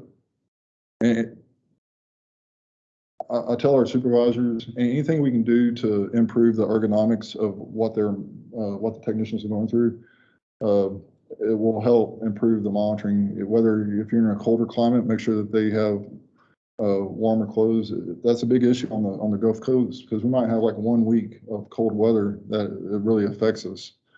Up north, people are probably more used to working in the cold environments. The big thing on the coast is the heat. It may help to give people a lighter colored Nomex, to keep some of that heat off of them. And also they have some of the newer undergarments help, get the water off of your body. That too will help with the fatigue. So anything you can do to help with that will improve the quality of the monitoring, probably a measurable way. So yeah, just to kind of wrap this part up, you teach about the awareness and both the physical and the mental awareness. When you know it's an issue, then you can start working on figuring out a solution for it. If you kind of ignore the issue, then it will never get any better. You want the technicians to actually get some rest during lunch. Definitely don't want them going out, doing like a pickup game of basketball or whatever they might do. But yeah, actually get some real rest, preferably air conditioned, so that when they do go back out in the afternoon, they're somewhat recharged, and make sure hydration is always a big thing. Make sure that everybody's getting, really well hydrated, preferably with something that, replenishes their electrolytes. Dietary choices, I'm guilty of poor dietary choices. I like Mexican food. And so a lot of times going out and having that Mexican food dinner for lunch, it's almost like taking a sleeping pill for me. You're struggling throughout the rest of the day trying to stay awake. But I'm sure if you're working out in the heat, there are definitely some better choices. We talked a little bit about the good ergonomics. Make sure that we're aware of that. If there is a choice to be made, make the choice that favors the conditions of the environment. Lighter color Nomex. If it's cold, better socks, better. The ability to stay warm is huge. Wind strategies and wind blocking. Make sure that your technicians are aware that when they're monitoring 30-mile-an-hour winds, they're not going to find the leaks. They're just not. If the person doing that third-party audit that we talked about earlier, if they show up on a day where it's just not windy, be afraid. They're probably going to find some leaks. And of course, we always talk about this. Technicians there's a lot of peer pressure with the technicians. You got somebody that's pumping out 500 numbers a day or 400, and they're doing a good job. They're gonna, kind of maybe you have somebody that's not as fast, not as good. They don't know the facility as well. They're gonna look down upon that person, saying, "Hey, I'm doing all your work," and I've seen that to where, like 7, 8, or 10, 8 or 9 man facility. Everybody has it's like they all come back with the exact same numbers every day, and it's because they're requiring that of each other. But you have to remind them that, hey, this isn't. There are no quotas. We understand that certain routes are more difficult. Sometimes you can only get 200 or 300 numbers. Sometimes if you have an easy route, maybe you can get 400 or 500. But there are no quotas. That's something that's an ongoing fight that you have to do. So the whole idea behind this, to kind of set us up for the next module, is to understand that method 21, there is a variable amount in the quality of method 21. It's still, in my opinion, compared to like the OGI cameras, I like it better because you can measure it. OGI cameras, all these same things come into play when people are monitoring with the infrareds. You still get fatigue. I've done infrared all day, and I know your back just gets really sore. But with the camera, you don't have any data. You don't know how much time they're spending on a component. You don't know how many leaks that they're missing. There's really no control over it. It's almost unfair letting somebody, comparing camera work to method 21, because method 21 we have time date stamps on every single thing that we do.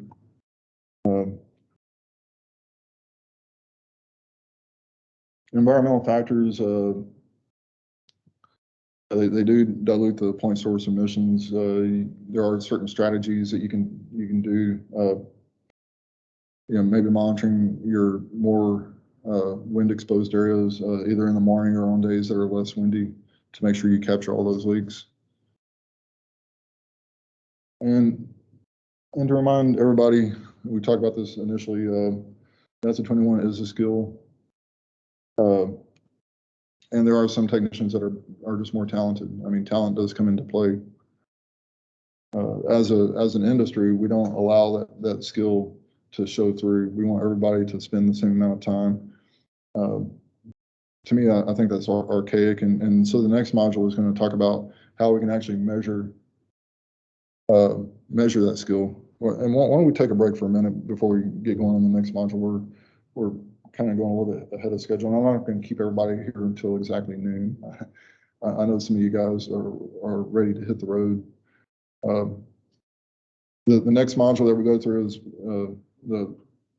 probably one of the more important ones. So I want everybody to know that. And it's just me back in about 5 or 10 minutes.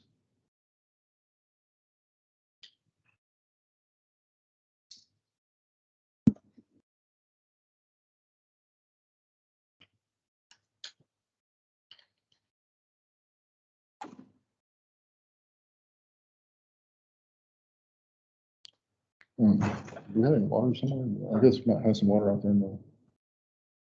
Oh, is that water? Yeah, there's water right next to the door.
Actually got a heater holding it last night.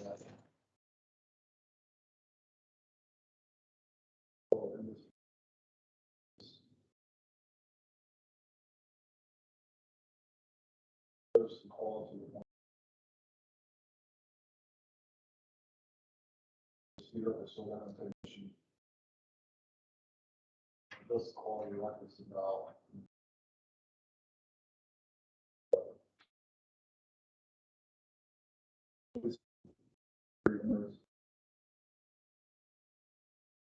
And software.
I use, what I like about weak valves, from an option standpoint, I do a lot of data, always.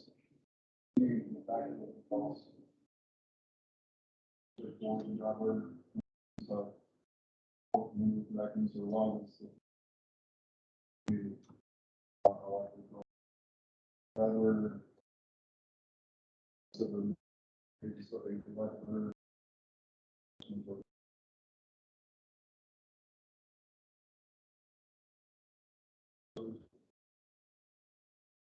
Rather than looking at the listening.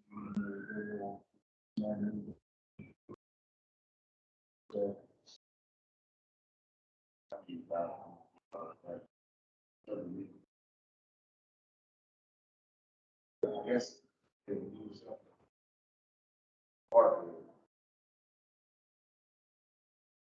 Apparently, unless you got bears, some of them are.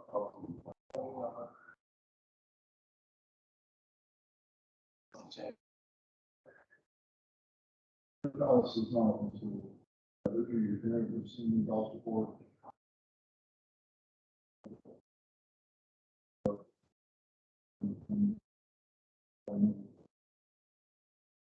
I know that's very, I feel like I came in.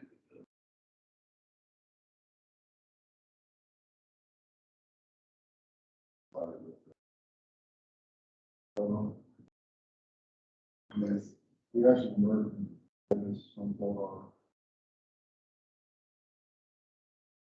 And so, yeah, there was LDAR, and there was things for us. That's like a hospital back in. I know, crazy thing. For us. I like these. Fabric. Just like the, fabric. Yeah, it's just like really different. The user interface is really different. But the customer service has been awesome. What was that? But we also. Yeah, I mean, like I call them with concerns or like something that I want and they do what they do every day. Yeah, and since it is content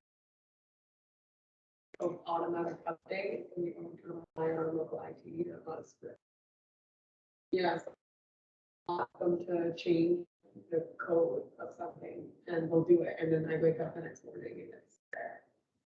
Yeah, so it's pretty cool. But I do appreciate it. The thing with the cloud base with Discovery, I like to see. Yeah, I like that guy where it feels like we go all with this. yeah, And so I like. Too, which had the SQL back in, SQL back in. yeah, Another. To the back end. As I mentioned, I do a lot of data audits. So as you can imagine, I have a lot of tools. I say Microsoft Access, I want to have a direct connection to the SQL server so that I can run my query in real time. I don't ever trust any of the reports. I like that one. So because I know exactly what is querying on. Here you go, Microsoft Access to normal back end of the calls.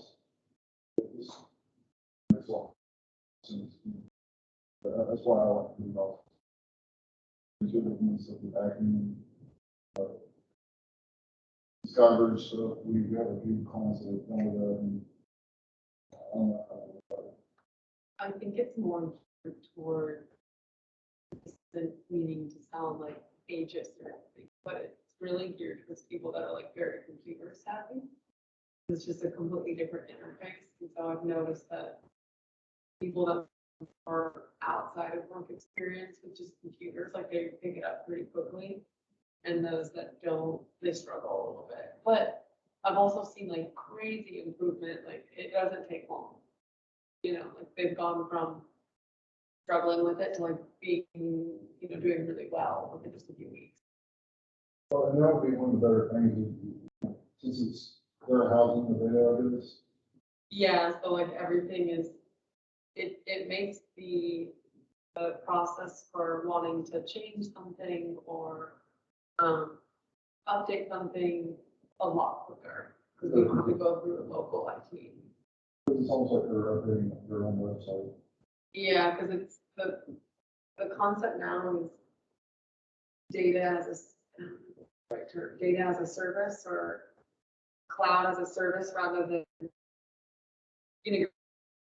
them to handle everything rather than paying for just the application. Well, it seems like that's where everything's going with the subscription. They're doing on Microsoft Office. Yeah, yeah, it's like you're subscribing to something rather than paying for which it ends up being, I think you do save money with like, server space. So it ends up being. We shared, a lead us, C or whatever it's called, license. So to get updated, we have to get 6 IT Yeah, that's Six our, LDAR coordinators, yeah, coordinated. that's how we manage it.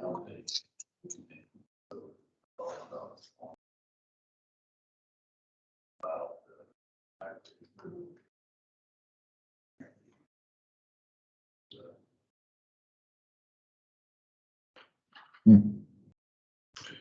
So, you're, which is Skybridge, you go with just a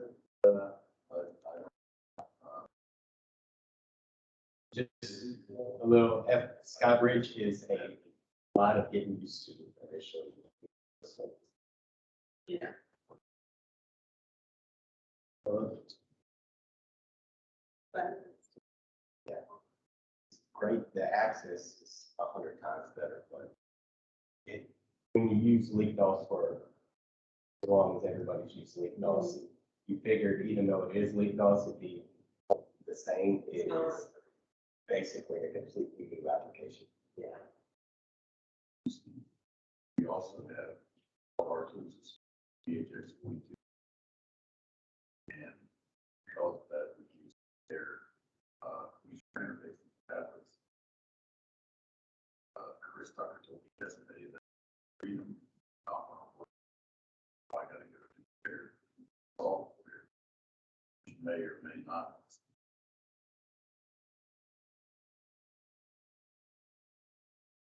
I think they just made.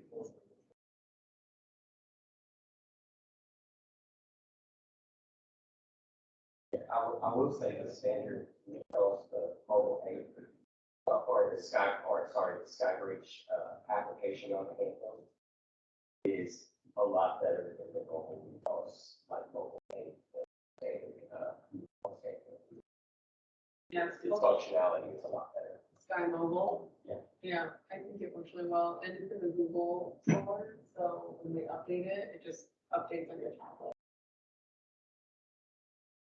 Yeah, for the places that we have switched over, and the database itself, everybody liked the updates and how to deal with that, but the mobile app, everybody liked it much better than what they're using. Or even if they were using LDAR tools, add-on with the original DDoS, or just DDoS mobile, they like the actual Sky Mobile a lot better than the actual mobile DDoS.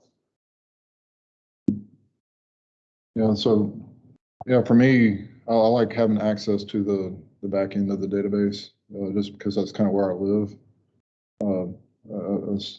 That to me is the most important functionality.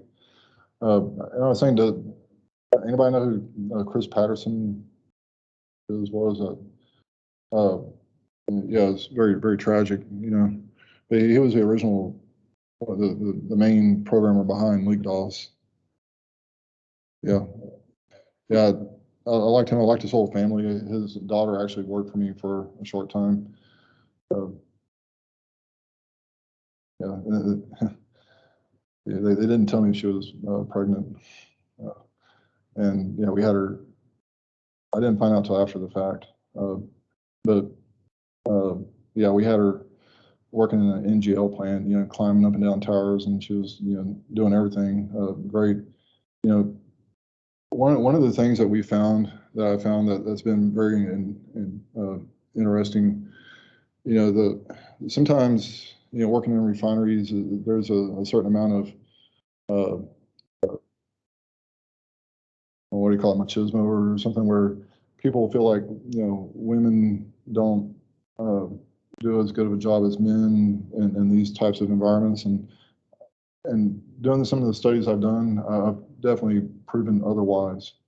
Some of our best technicians, I did a thing one time where I looked at our top, the top technicians in our company, the top 5, 3 of them, the top 1 or 2 were both women. 3 of the top 5 were women. I don't know why it is. They just, even if I didn't know why it is, I probably wouldn't want to say it. But I have no idea why. But to ever suggest to me that men are better at working in the refinery environment, I would say I would beg to differ. So We're going to go through some of the new technologies that are out there. Oh, by the way, Mr. Whitley just joined us. If we talked a little bit about him earlier, me and him used to kind of do these slides together. That first module, that was pretty much all Whitley right there. And really, if one of his things that he specializes in is the consent decree stuff. So if you're getting a consent decree or you're going through that process, Mr. Whitley is the guy to talk to. He's helped out a number of companies navigate those treacherous waters. Don't worry, Brian, everything you said was all bad. Yeah, I may actually go back to the first module if we have time. Just let Brian redo it for us. I know, but I think you did that was your main training thing, was on consent decrees, was it not? It was. Yeah. So we may have a guest speaker in a minute.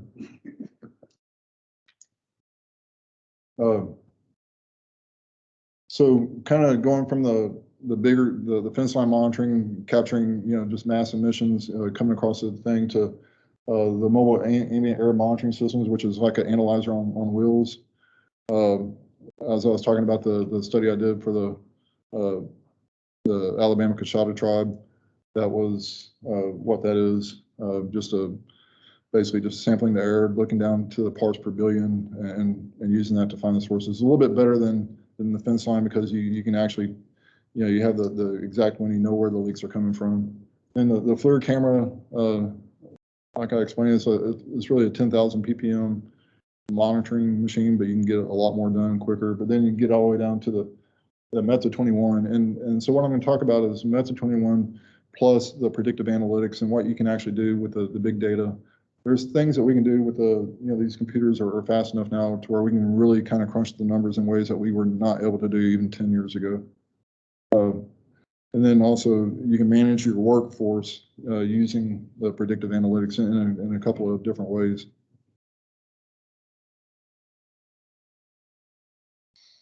So again, with the consent decrees, sometimes they require these studies or these fence line studies, or actually you might be better to talk about some of the fence line stuff, because I'm sure quite a few of y'all have actual fence line passive sampling requirements that came with the RSR upgrades with FCC. So it's one of the new things that's out there. It's putting more emphasis on making sure that whatever you have in your plant is staying within the boundaries of the facility itself. So the pros with these is it will tell you if they detect ultra low levels, and you can tell exactly what is leaving your fence line with these.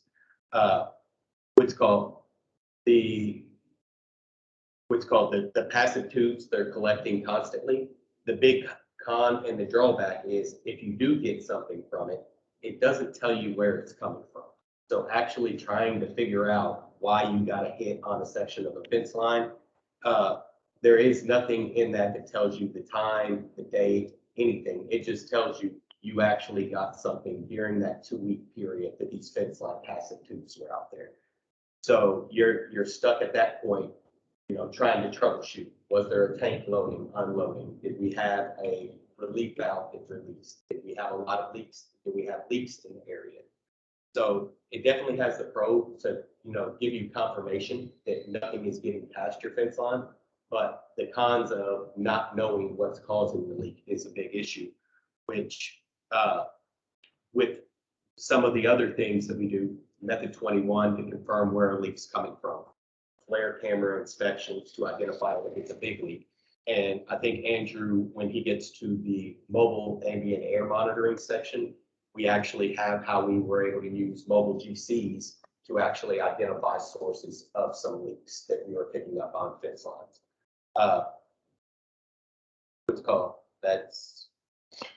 Yeah, we're talking a little bit. Yeah, the other kind of fence line monitoring is also the open path monitoring, where you actually have it's a line of sight type of thing. If you have any emissions that come across that beam or whatever is shooting across the infrared signal, then it will alert, and that's a little bit better because it's, tells you exactly when we got the hit, and sometimes you can couple that with the wind, where it's coming from. You have a little bit better of an idea. The cons on these they're costly, they're a lot more expensive than the fence lines. And there's still it's still a very broad area where that leak could be coming from.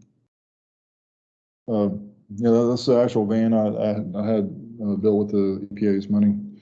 And those are actually some tanks. That may be the actual tankage itself, where we climbed up on top of that little catwalk. There was rusted, the whole top of the tank was just rusted out and nothing in it. Nothing preventing, but you can see we were measuring at the same level as where the thief hatches were. And yeah, we were getting, if we were, the key was being downwind. If we were downwind of the leak source, then we would get, a consistent, in that particular location, of probably about 40 to 50 ppb hit right there. But some of the process equipment, we were getting much higher, like the glycol dehydrators and things like that. Those were bending to atmosphere, and we would see much higher, usually around 200 to 2,000 ppb hits around those glycol dehydrators. But again, if you're standing at the base of those and you're looking up, you don't need a FLIR camera to see the emissions coming off those tanks. You can see it's just like seeing the gasoline coming out of the tank of your car. How you get that refraction, you kind of see the kind of floating away. You could really see that coming out of those top of those tanks. And I think also certain times of the year, they were having their, so the tribe was having more health issues probably in April, May.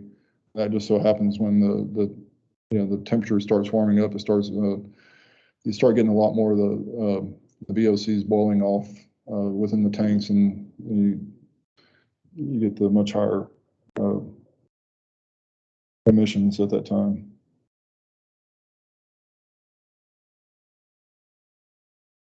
But yeah, this one, it works in real time. You do get the wind. It records the wind speed, wind directions all at the same time.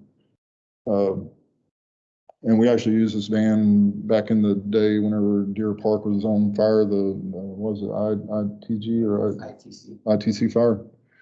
Yeah, we were 24/7 just going around through all the communities, monitoring for air quality within those communities. And of course, at this time, the ITC was actually paying us, so they were like, whatever you do, don't go in the plume. Stay upwind of the fire. So they just told me to drive wherever they thought about it. Yeah, I don't know. But yeah, a lot of it, I mean, we were kind of there to make sure, to prove the community that, yeah, they weren't getting exposed all the time from this fire, and to kind of show that, yeah, they were still safe.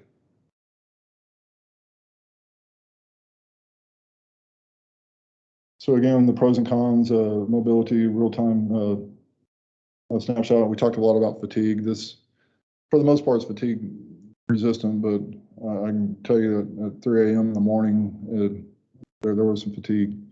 But it could also add some value to the fence line studies. And later on, we'll go through a scenario where we weren't using my equipment, that we were using King Gehring's equipment, but we used a very similar system to help pinpoint where some fence line hits were coming from.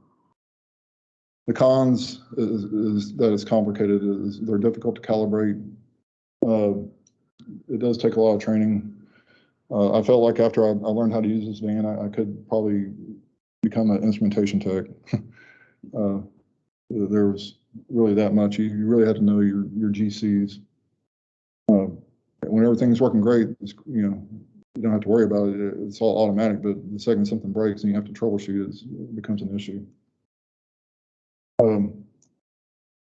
FLIR camera, the pros, it can scan a large number. I have talked to a few folks while we were here. We were looking to, as an equivalent means of emissions limitations, we're talking about maybe being able to do the difficult to monitors, and instead of doing those on a once a year basis, if we could have the numbers to prove that we could do those on a quarterly basis for less cost than doing DTMs on a monthly, on a yearly basis, then that would be very helpful. So that's kind of where we're at with those right now. We're just trying to figure out where we can kind of fit them in that would actually save money, but still have the equivalent means of emissions. But I'm hearing that there is some information out there that we will be chasing down. Yeah, with the FLIR camera, I mean, it kind of boils down to you inspect stuff more often and more frequently, but you do sacrifice the low end leak detection that you get with the Method 21. So I guess the equivalent emissions, you will be catching those 10,000 parts per million leaks that you might only check once a year for your connectors, or maybe once a quarter if you're looking at your whole units with your FLIR camera on a monthly basis or something of that nature. You're capturing them quicker, so you're stopping the emissions quicker. So it's kind of a give and take. You don't catch the 500 ppm leaks with the FLIR camera, but you're catching all the big leaks quicker, which are actually emitting more than any of the 500 ppm leaks were. Yeah, I'm not sure, California, are they using the FLIR camera very much? I know. Yeah, we use it, but not for regulatory purposes. For another check. Yeah, I was thinking with your more stringent leak definitions and higher frequency, it doesn't seem like it would add any value to your program. No, we have one. And it's good, for it to get big leak, but we don't ever use it for. I'd say, and with the big leaks, the other thing is there are several times where you'll go into an analyzer house or an analyzer station. And if you're doing Method 21, if there's a big leak on there, it's gonna say every single thing is leaking.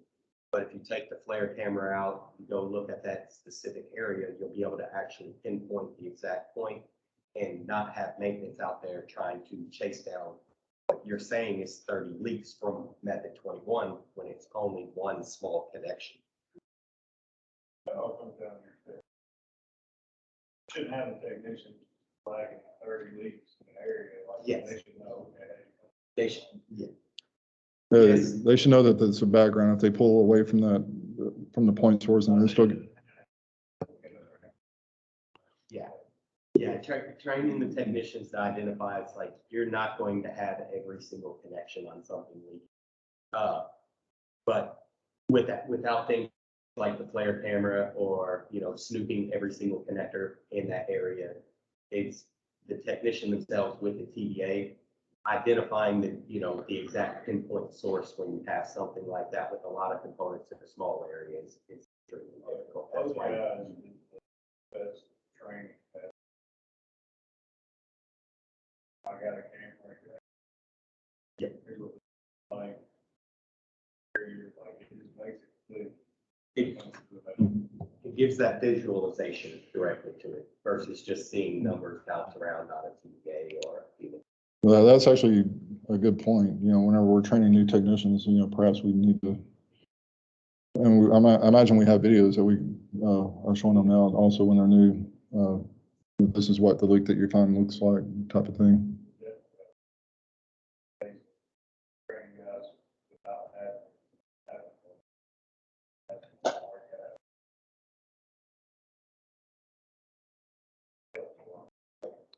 Yeah.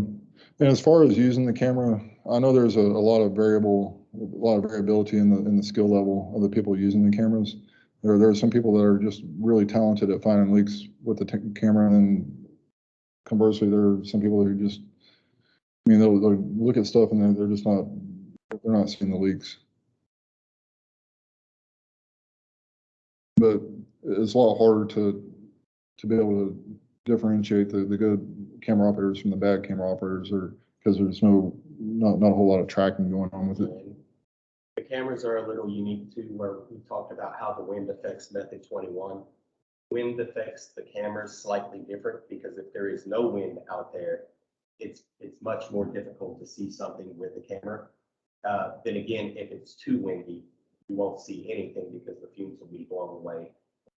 So there's like a sweet spot of when the camera's optimized, which is usually right around the 5 or 6 mile an hour or 5 to 10 mile an hour wind in the area where you actually detect the leaks better. Yeah, and also the overcast versus direct sunlight makes a big deal. Is it easier in overcast?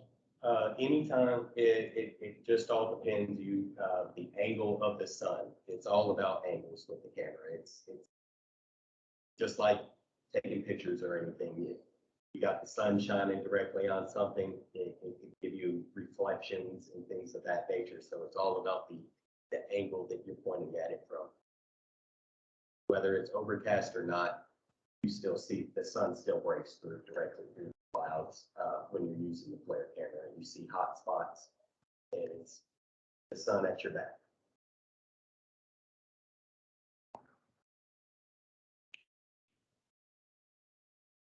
Yeah, and this is kind of what we talked about before. You know, if more frequent monitoring, like on DTMs, if that will help lower the emissions, and then maybe the camera would be a better option than Method 21 in those cases.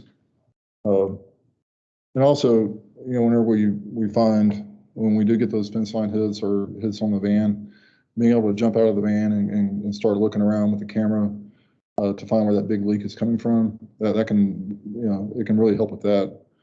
Although the example that I'm about to show here in a little while is not going to support that very well because the Method 21 outperformed the camera in that instance.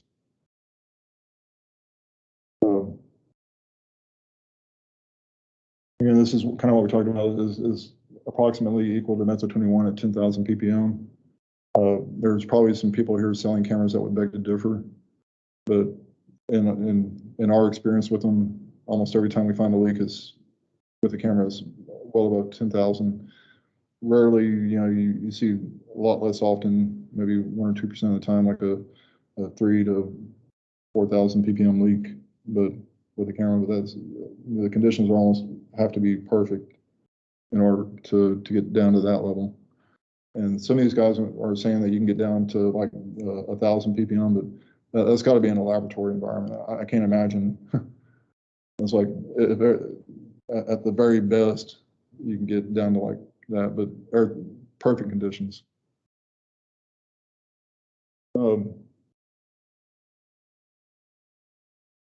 So yeah, this kind of example we were talking about, you know, 50 to 100 DTM components a day. If you're able to find on the low side, you know, again, talking to the people selling the cameras, they're going to say you can monitor like 20 times the number of components with the camera as you can Method 21. Yeah, maybe I'm thinking DTM. Maybe you can get to 1,000 in a day. You know, they would probably say that you could get to like 2,000 or 3,000, but 1,000 is still at that rate. 1,000, if you're doing that 4 times a year, you're still, you know, it's approximately about the same emissions limitations that you're getting with Method 21 doing that annually, because you are getting to those bigger leaks quicker. They're not those leaks are not allowed to propagate for months at a time. You know, just, you know, maybe a month or two.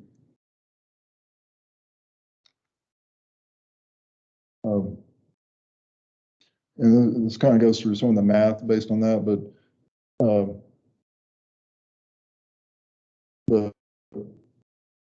you're saving, in this example, I think 50% on the manpower cost by using the camera in place of Method 21 for doing your annual DTMs. And for us, again, I mean, I don't think this would help the California folks too much. Or how often do y'all monitor your DTMs?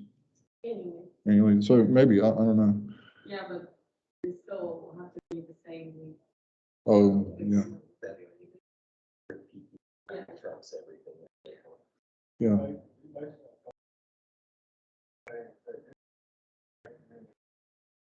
You're gonna make me have to go back and remember.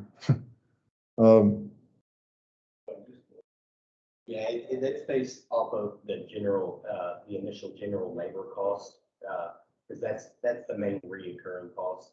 The initial startup cost of the camera and versus like TVAs and stuff like that isn't factored in the initial or in that calculation. Yeah, I think I kind of broke it down to how much the technician costs per day, like $400 or $500 or something like 300 maybe. And then kind of breaking that number down. I guess I could have showed my work a little bit more on that one. Yeah, it is a labor based one. Yeah, I always, yeah, I can't remember who said it. The more numbers you put into your books or presentations, the attention span kind of goes down accordingly. Mr. Whitley likes the graphs. We need more graphs. We need more graphs. So now we're going to get into what I like more is the predictive analytics and what we can do with predictive analytics when you couple that with the method 21. So we can use the predictive analytics to evaluate employee performance. You know, if you have like a big, like some of these big refiners, they have, you know, maybe 10 to 20 monitoring technicians. The Chevron in California, how many technicians do y'all have normally? 10? So there are 10 technicians monitoring, they're getting about 200-300 components a day, maybe. Sometimes more, about 400 or 500. We have some sites where technicians can get upwards of 600 a day. That might actually be a Chevron, but the tagging is really good. And so the better you're tagging, the more efficient your monitoring is going to be and the more they can get done because they're not looking for that next component. They know, you know, with the tag order, I'm monitoring this one, and they kind of glance over, well, this is where I'm going to be after that. So they're monitoring, and they can go directly over to that. So they can get bigger numbers. And it also depends on the size of the piping and stuff and how much of their, if you have all of your instrumentation tagged, then you're going to be able to get a lot more components with your instrumentation.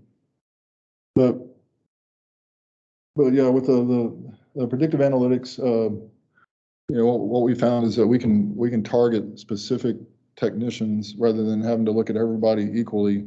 We just look at the technicians that are underperforming, and conversely, we also reward the ones who are doing well, who are finding the more leaks. So we're able to focus in on the good and the bad, and really kind of work with them on a much better basis. Yeah, before we started using predictive analytics, we were probably doing what everybody else does. And we were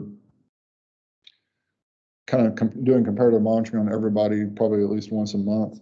And it was really not very targeted. We had to, we just looked at, it was really kind of hit and miss. You know, I used to target, you know, the last 100 components they monitored in a day, thinking that, well, if anybody's going to be messing up, it's going to be at the end of the day rather than the beginning of the day. So I would just like, okay, I'm going to monitor behind this person who monitored yesterday and see what they did on the last 100 components they did during that day. And because the technicians knew I was going to, that was my typical thing. It would kind of help them to stay on point through the end of the day.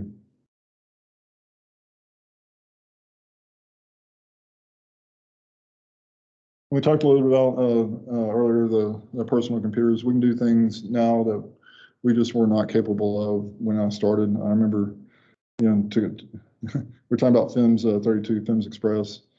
The first time we loaded up FIMS 32, it was on a stack of floppy disks.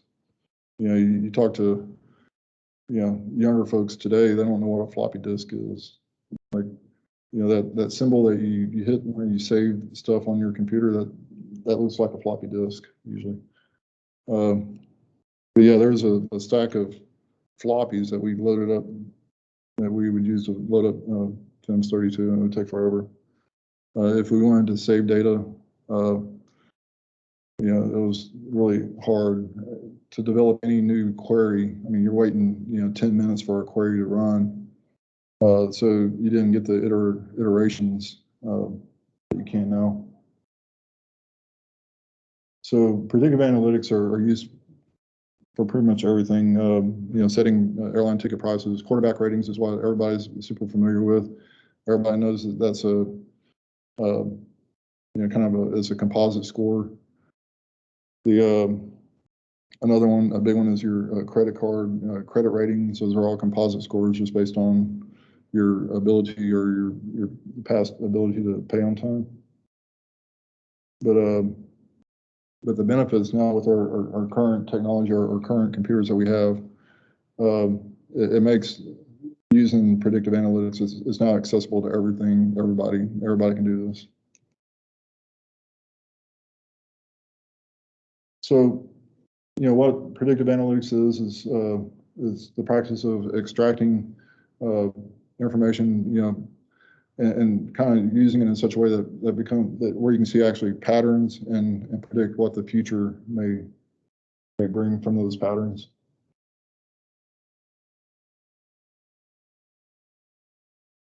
And they don't ever tell you exactly what happens. You know, take the quarterback ratings, for example. You can have a quarterback who's, you know, getting, I don't know, what's the highest quarterback rating you can get? What was the, does anybody know? 158.3. Of course you know that. What's the quarterback rating of San Francisco's? Season hasn't started yet. What was it last year? Not good. Yeah, he's a San Francisco dude. So yeah, just because you have a high quarterback rating doesn't necessarily mean you're going to go out there and throw a touchdown, 4 or 5 touchdowns every game. It just means that you've had some games in the past where you did hit, you know, 4 or 5 touchdowns with no interceptions, and so it doesn't necessarily mean that the next game you go out and play, because, you know, defenses will adjust and they'll try to take you out.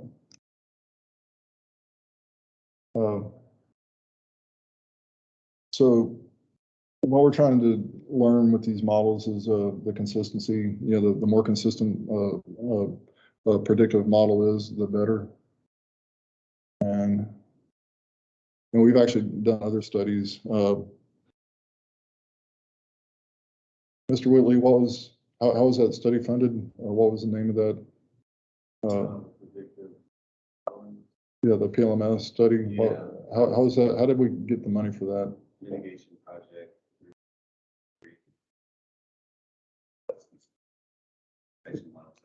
Yeah.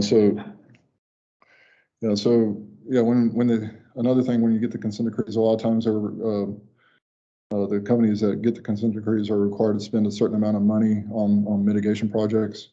This is one area that we can really put good use to some of that money, and it could also save the company money in the future by implementing the stuff that we did the study. So they're spending the money because they're required to, but by utilizing the predictive modeling, they're actually going to save money by implementing predictive modeling.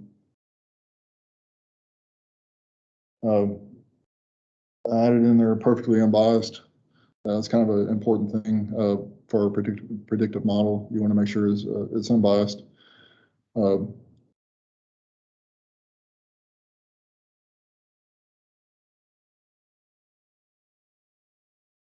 So yeah, we talked a little bit about the NFL passer rating formula.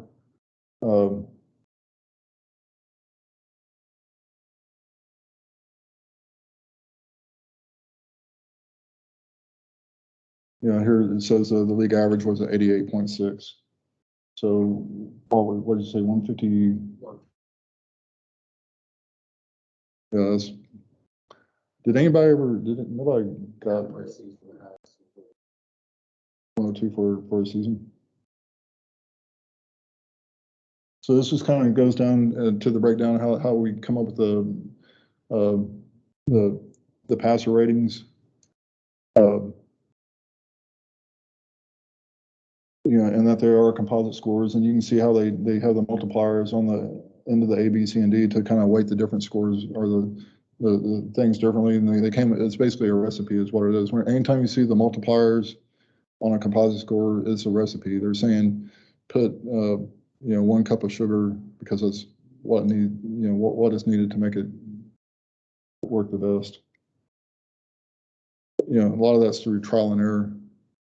Some of the predictive analytics now are done through artificial intelligence, to where the AIs actually find the most useful combination of factors and multipliers in order to fit the historic model so that they can apply that to the future models.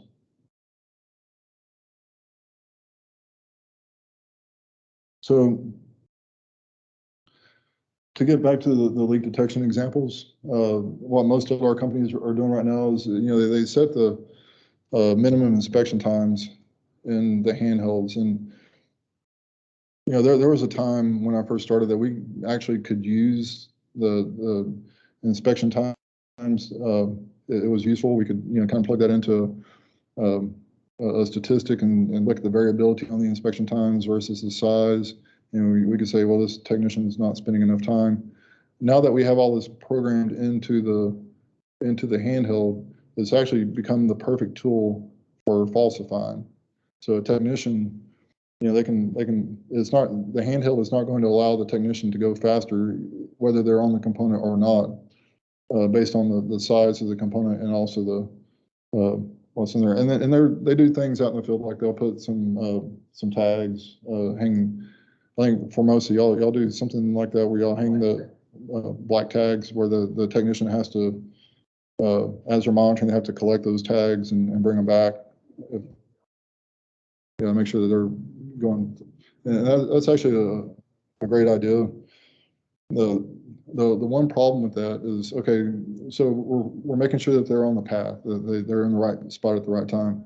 We don't know how good their monitoring is, you know, and they can actually walk the path that they're going to be monitoring. They can look for the tags and still just be clicking away, you know. So it doesn't necessarily ensure that they're doing what they're supposed to be doing, or the quality of the monitoring is really great.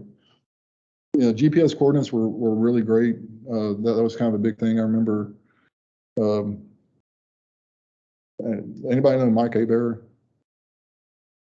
Y'all do? Yeah, he's retiring this year, but he's been at this for forever. And I know the team went through some things several years ago, and they were required to put GPS coordinates on all of their monitoring. The thing with the GPS coordinates is they're great to have on your monitoring, but in practice, people don't always look at it unless they catch wind that there's an issue. And again, in a facility where you have a lot of rotating equipment, a lot of electrical fields floating around, the accuracy of the GPS is not that great. It'll show that you're within 20 or 30 feet of the process. And again, it means, yeah, at least you know the technician they're in the right place at the right time, same as the black tags will do for you. But it doesn't necessarily mean that their technique is good on the monitoring.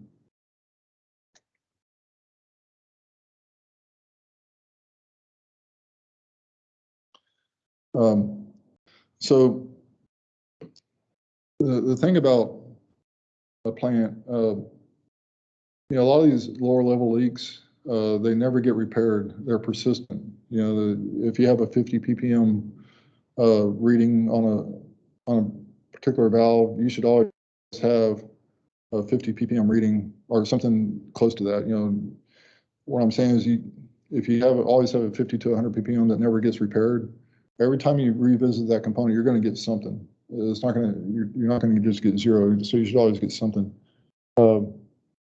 These lower level leaks are like a fingerprint for a facility. They, you know, just like the ridges and valleys of your fingerprint, the leaks are these low level leaks are just like that. A facility should always have that same fingerprint every time you go through it. Also, for any given group of components, the leak rate over time, remains the same. Maybe the initial time you go through those components, they may have a higher leak rate as we see on new facilities. So the leak rate at first may be 6%, but as you go through, monitor, 2 or 3 cycles, it gets down to a normal, 1.5, 2% or something like that. But leaks happen at the same rate throughout the year. It's only our ability to find those leaks that's, kind of variable throughout the year. Our varsity fires placement, over the years, our leak rate.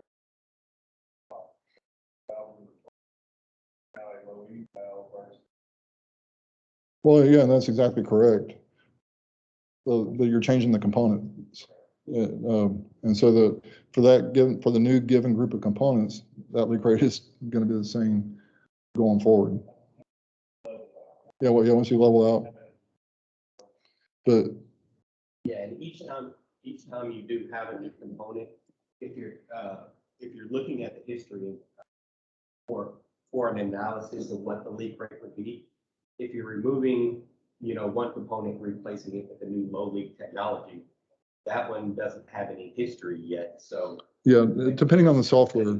Yeah, depending on how you're using the software, my recommendation would be if you're changing with a low leak valve, you take the old component out of service, put a status date for leak DOS users or permanently out of service date for that old valve, and then start a new history on the low leak valve. And on the stuff I do, personally, I don't look at the first 90 days that a component is in service and use that for a historical leak rate. So I usually skip past that first 90 days of service, and then I start looking at the history, thinking, well, this is how often things should be leaking. So I do. It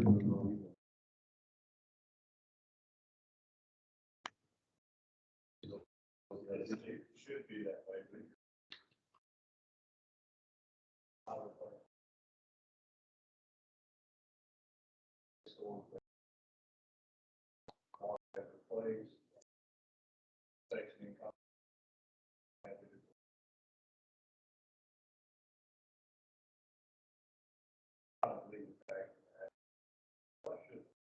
Yeah, and you can keep the same tag number. You don't even need that.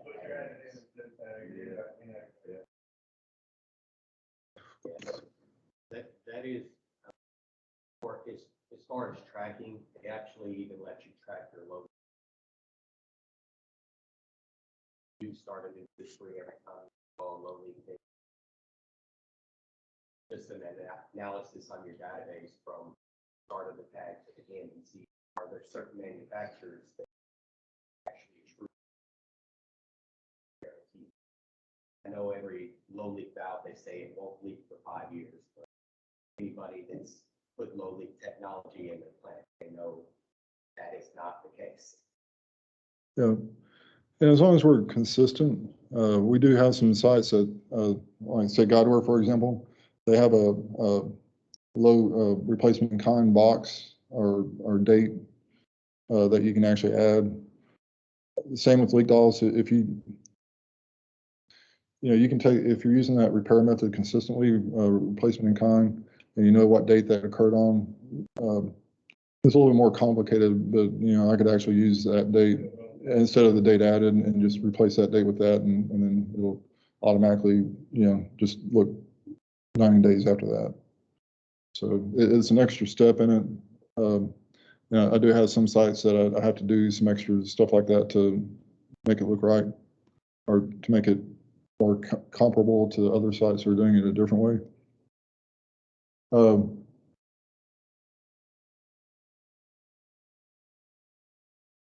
But yeah, I mean, I think the point here is that for a group of components, if they haven't been replaced, and if it's the same group, then the leak rates are typically, it may be different components leaking at different times, but the rate at which they start leaking is usually the same for the same group, because the manufacturer is kind of a big deal, and also the size of the components. So that group of components, will have all those things in common, plus the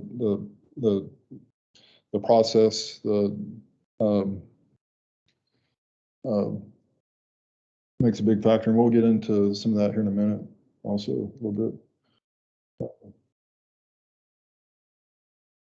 So yeah, a typical quarterly monitoring run, maybe 400 data points. So if you look at, in this example, whenever I wrote this, I said 10 times the last 2.5 years. I've since went back to 2 years, and the reason I go back 2 years now is I want the same number of seasons, because the seasons will affect the monitoring. So if you go back 2.5 years, you're potentially getting 3 windy months in your historical data set, whereas you go back 8 monitoring events, and you're going to get exactly 2 of every season, two windy months, 2 hot months, 2 winter months, 2 Octobers. So that's kind of what we're going for, is just to have that consistent. So I have since gone back to just 2 years instead of the 10. But yeah, if you look at each component of the history, those 8 or 10 monitoring events, and you get an average, that creates your fingerprint for that component. And so you may have some poor monitoring mixed in. A lot of times you will. We know that a certain number of technicians, say if you have 20 technicians, probably 4 or 5 of those technicians aren't going to be great. So you're going to have a certain amount of history that's bad. But by using a larger set, 8 to 10 monitoring events, you're going to have some good monitoring mixed in with some bad monitoring on those 10 monitoring events. Hopefully, over time, as you implement the system, it gets better. The more you look at the quality. But yeah, that's the whole reason why you don't just go back and look at the last month's monitoring. You have to average in 8 at least. I don't know what the least number is, but I do 8 in order to make sure that I have some good monitoring mixed in with the bad monitoring. Again, all this is doable in Microsoft Access. So that's kind of why I like to have the back end access. So, some of the metrics I look at is the agreement, the overall leak rate, the comparison of the current leak rate to the historic leak rate, and then I look at the standard deviation of the current leaks to the past leaks. So the standard deviation is kind of a big one. The variability in the readings for a given area, that usually is consistent with a little bit of variability based on, depending upon the wind and atmospheric conditions. And so whenever I did my particular recipe for this, unfortunately, we did catch a few people falsifying in one of our facilities. So that falsified data became very important to me, because I can look at the data patterns and various people that we catch, and I can identify certain characteristics of that falsified data, that whenever I adjust the weights of the different of the attributes of that monitoring, of all the monitoring, then I'll capture the same data patterns in other monitoring. So what I'm doing is identifying a certain way that data looks whenever I know it's falsified, and I'm applying that across the board to catch other people who may be falsifying that we didn't actually see with our own eyes that were falsifying. So I can look at all the data, and I know exactly what day and which monitoring it is that might have gotten falsified. But at the same time, so I made it to where they always fall to the bottom of the list. There could be other reasons why the data doesn't look right. They could be having equipment issues. I've identified hoses that had cracks in them because of their monitoring data wasn't looking right. And also you kind of have to also adjust the recipe to where the good technicians are also always going to have decent scores, even if they're in low leak areas. So it doesn't matter if you're in a low leak or a high leak, the scores are approximately the same if they're doing their job correctly.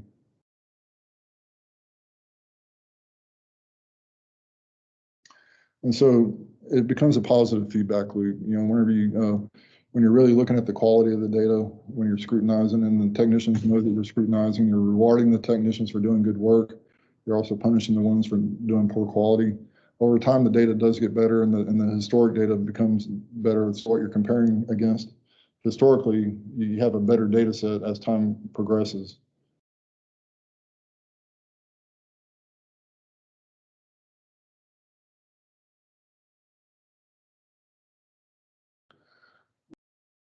So I'm gonna let Aaron talk about his site. The one he was actually at was one of the first sites we implemented this at, and there was a lot of skepticism initially.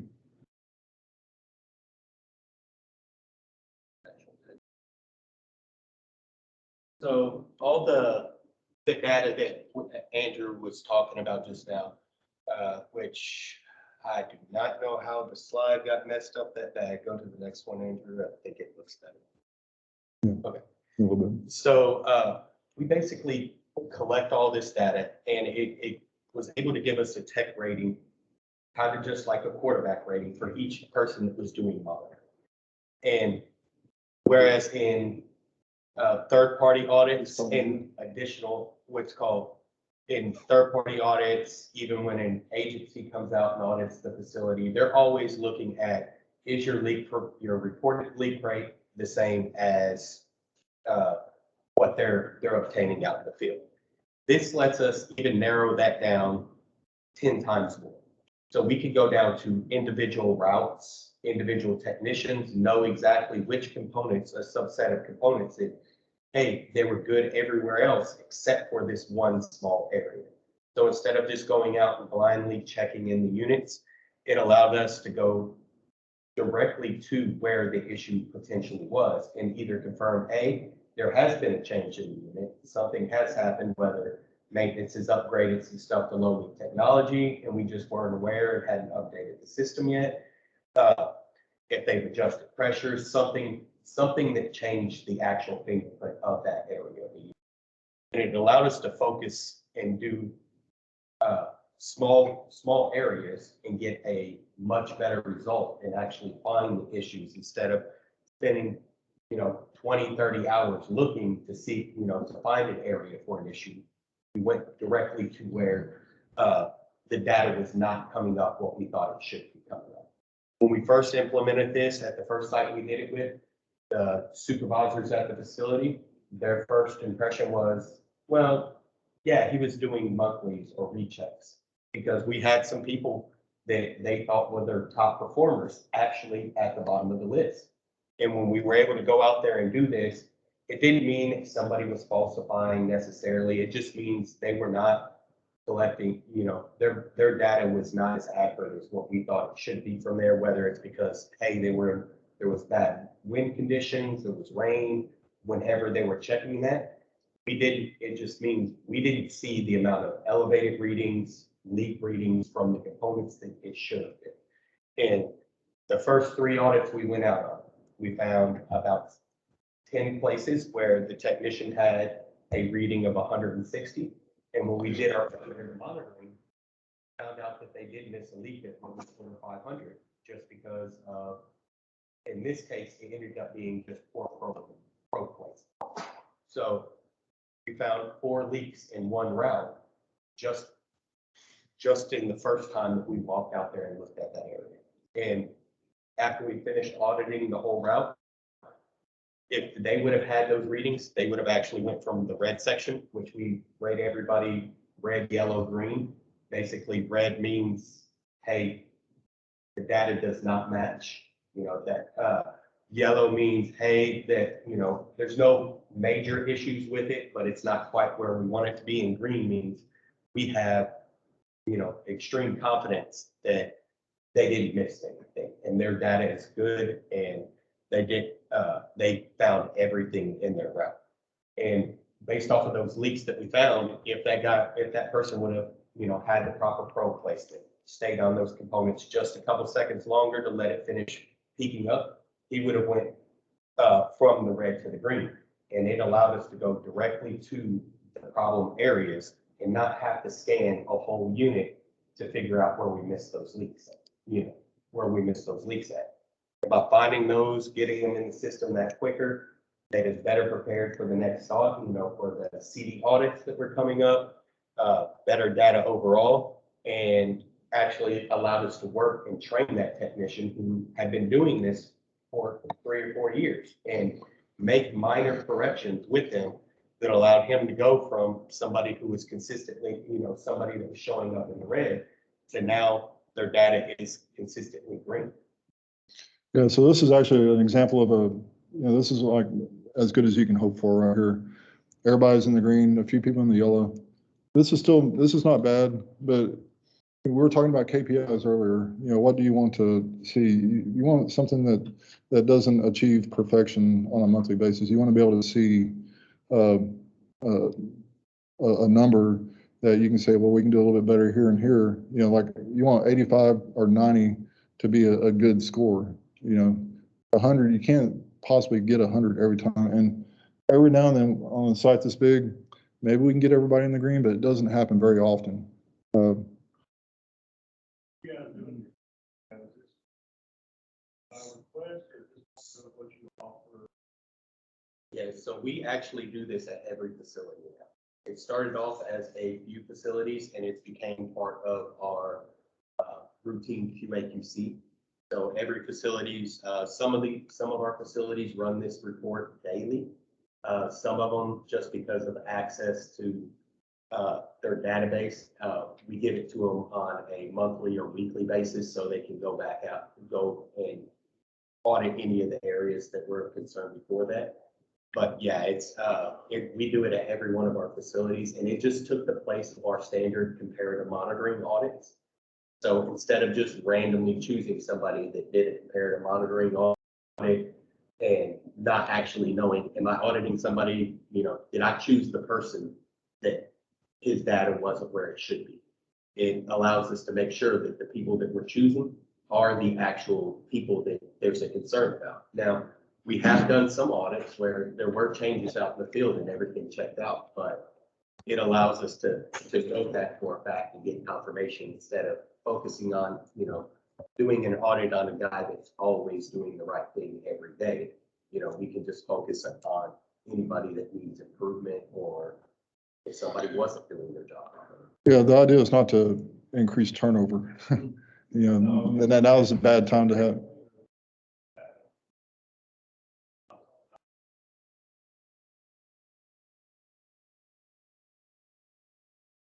Yeah, these guys aren't really, on it. That tool, I see it, and over 5%. There's only 2 results. Well, 3. One result is Alex, bad actor. Second one is ignorance, person needs to learn education. Third one is lost his place. And any one of those 3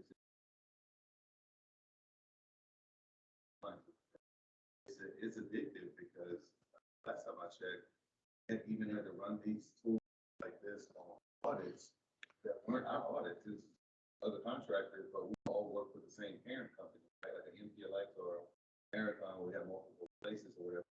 They will go in and same kind of QA that the auditor was going to. It's a short tool. Get access to. No, Makes it easier. it makes it easier, but in some cases, I just get the data on a monthly basis and I just append it to the current data sets always. And on a quarterly basis, I kind of trim the back end, the older data off. And so a lot of places are like that where you just don't have access to it. But yeah, and Yeah, but that's what happened about half of the facilities we do work at. We just do a monitoring data export directly from, like in Leap's inspection. did you say you work at Delic? Which one? El Dorado. We were doing this for Delic. Which plant was that? Tyler. Yeah, we had this going on for, they had their consent decree audit, maybe it didn't look that great, and then it didn't go well. We found, we performed the audit, I think, and so we found more leaks than we should have, I guess, and so they kind of implemented this as a corrective measure. But we were still a third party. We didn't have the monitoring, but I was doing it for them, and I actually helped our competitors improve their monitoring.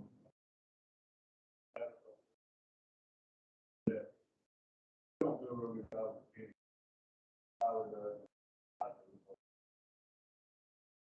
Kind of all.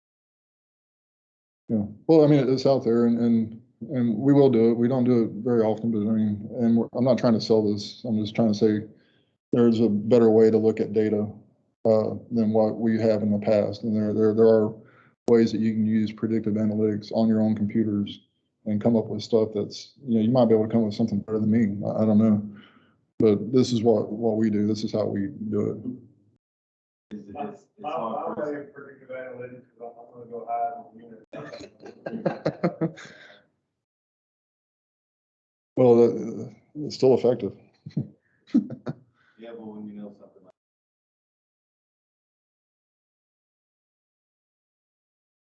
Yeah, how often do y'all do this? It's like, it always gave us something. Training, catching somebody that was not doing their job properly. I mean, honestly, we've actually found an area where there was a massive MOC that was never properly communicated because all of a sudden the scores were really bad in that area, and come to find out there was about 600 components completely replaced, and they changed out a whole section and didn't communicate it through their MOC program, and it flagged because the data wasn't what we expected from that area because everything was brand new in that area. So when we went out there and did the comparative monitoring audit, the technician found all those missing tags. He replaced all the tags, did everything properly in that area. But obviously it was new equipment, which used to leak. It replaced equipment that had a high leak rate. So he flagged, and it popped up that, hey, there was a big MOC that wasn't communicated to us.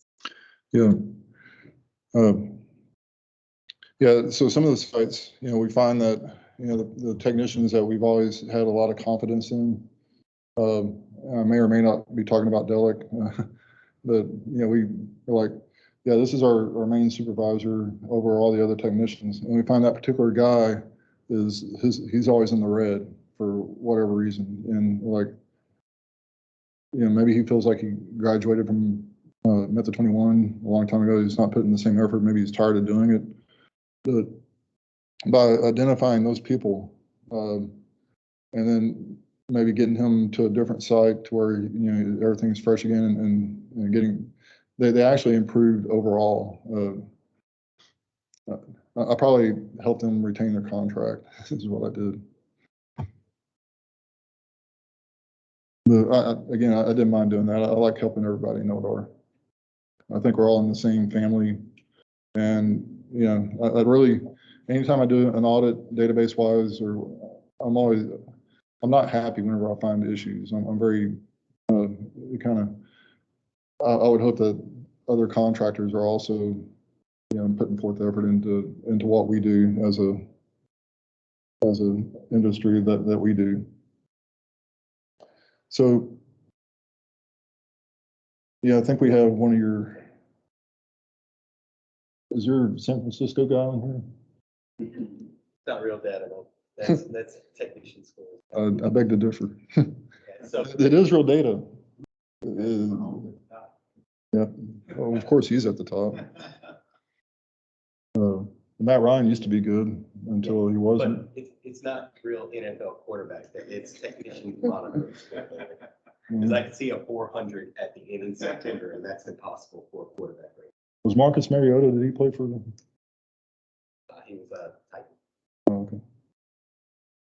But yeah, and one of the things when we're running these scores, what we do is we do track how everybody performed each month, so we can see if there is somebody in the red, are they consistently in the red, or have we moved that, you know, when we identify, hey, it's a training thing, it's a technique thing, you know, actually being able to see them advance and go forward and go from, you know, the red and a negative score to an actual, you know, somebody who we call them in the green, which is above 50.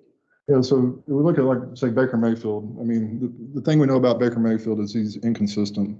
You know, he may go out there and have a really good game, and then the next game he's throwing interceptions. But Baker Mayfield had a bad March. That's the second column. So we saw that he had a bad March. We did an intervention with Baker Mayfield and said, "Hey, man, you're gonna be cut." April, he didn't do too well, so we did the intervention, and then all of a sudden in May, you know, he's doing well again, which is the best outcome we can possibly have. We didn't have to cut him. You know, he's a talented guy. You know, maybe he got traded later on, I don't know, but we were able to retain his employment and make him a better quarterback from here on forward.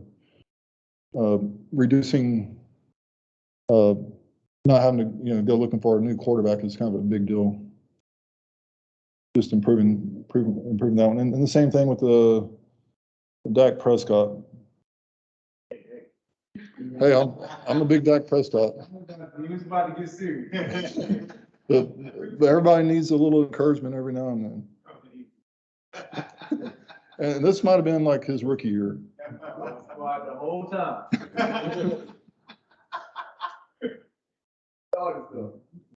Yeah, I should have put. What I need to be able to do is adjust this, you know, read the room, see where everybody's from. I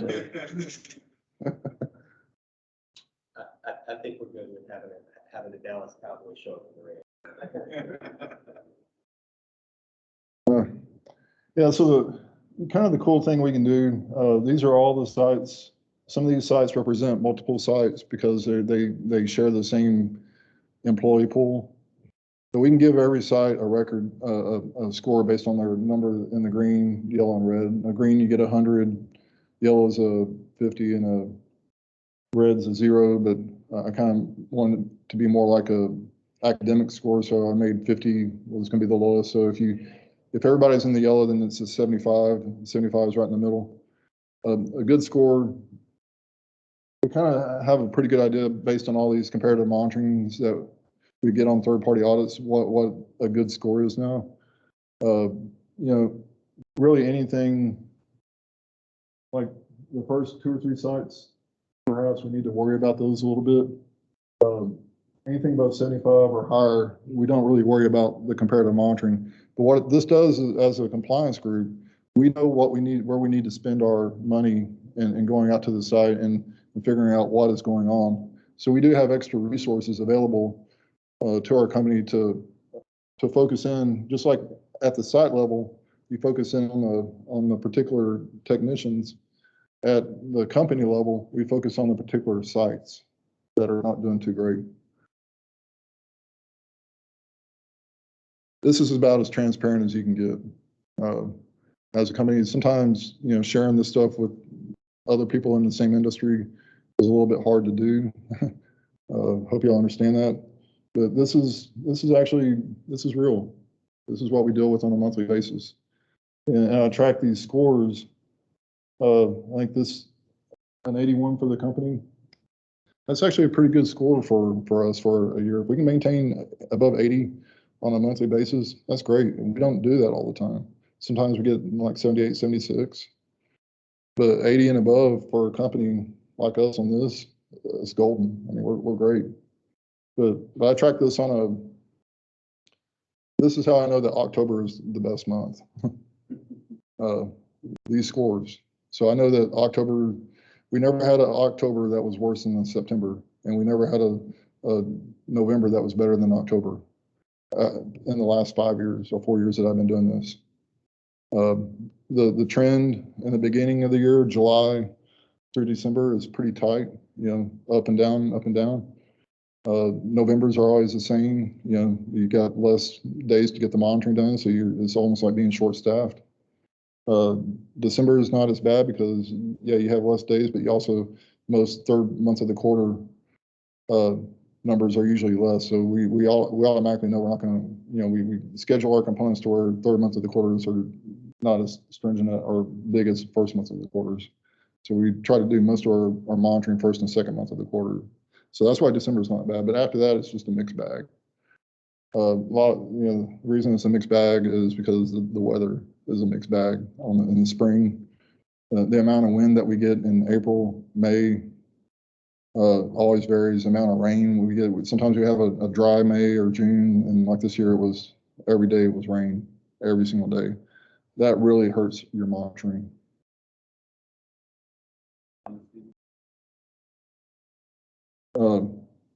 We actually share, and it's not all of our sites. I think for most of it, we're working towards that.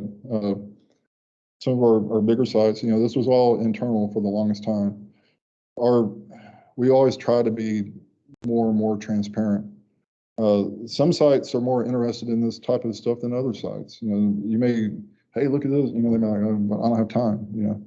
But some sites are genuinely interested in it, and for those sites, we do share reports that are based on their so they will actually get this.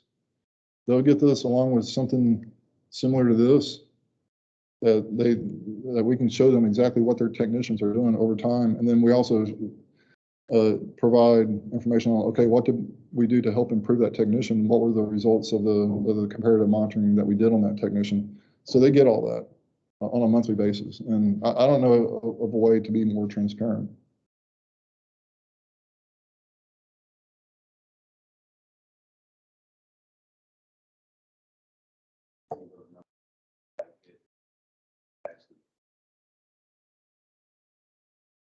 Yeah, yeah. We have 3 facilities that actually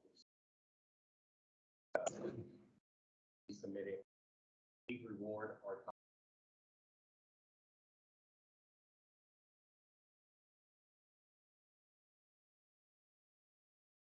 clients that we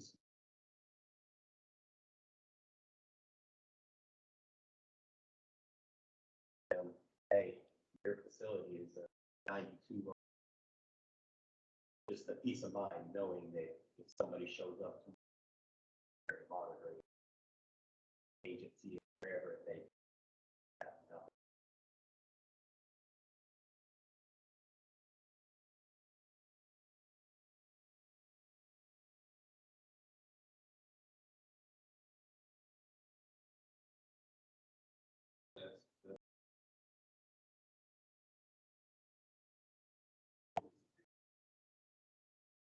Yeah, the technicians, a lot of times, especially the ones who are doing the right thing all the time, they love this. They're like, I'm finally getting recognized for the good work that I do every day. Yeah, and they may be the quiet ones. They may be the ones who are never going to get promoted unless there was something like this. The one thing that doesn't happen now is, go back. This guy in the red does not get promoted. We share these with clients, but we also share this with every single technician. They see this every single report or every single month. They know where they're falling at their facility. So their supervisor lets them, brings it to their attention. So the ones that are excelling, they get the recognition. The ones that, have some room for improvement, it's known that, hey, there might be some adjustments or anything made. So it's open with everybody, and that's what we were talking about earlier. Good KPIs that show accuracy of monitoring.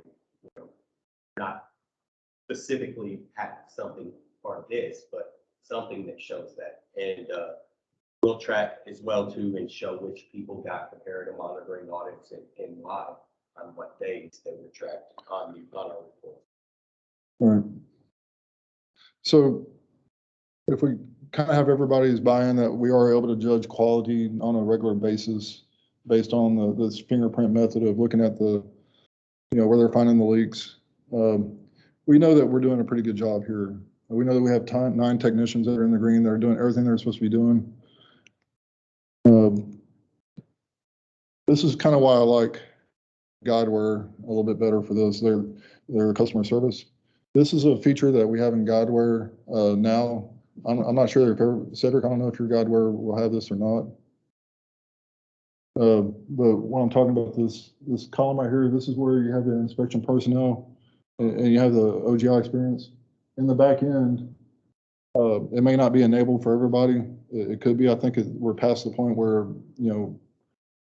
we've had this in there for a couple of years, but we can actually put a modifier in for every technician. And what that modifier does is it multiplies against the monitoring the minimum inspection times for every component. So every component, say you have 9 people in the green, my thing is, why not let them go a little bit faster and be a little bit more efficient about what they're doing if we know that their quality is good? Why not save them a little bit of time in their monitoring? Now, they may not go faster, they may stay at the same rate, but at least they're not, spending 15 seconds on a 1/4 inch screw connector or something.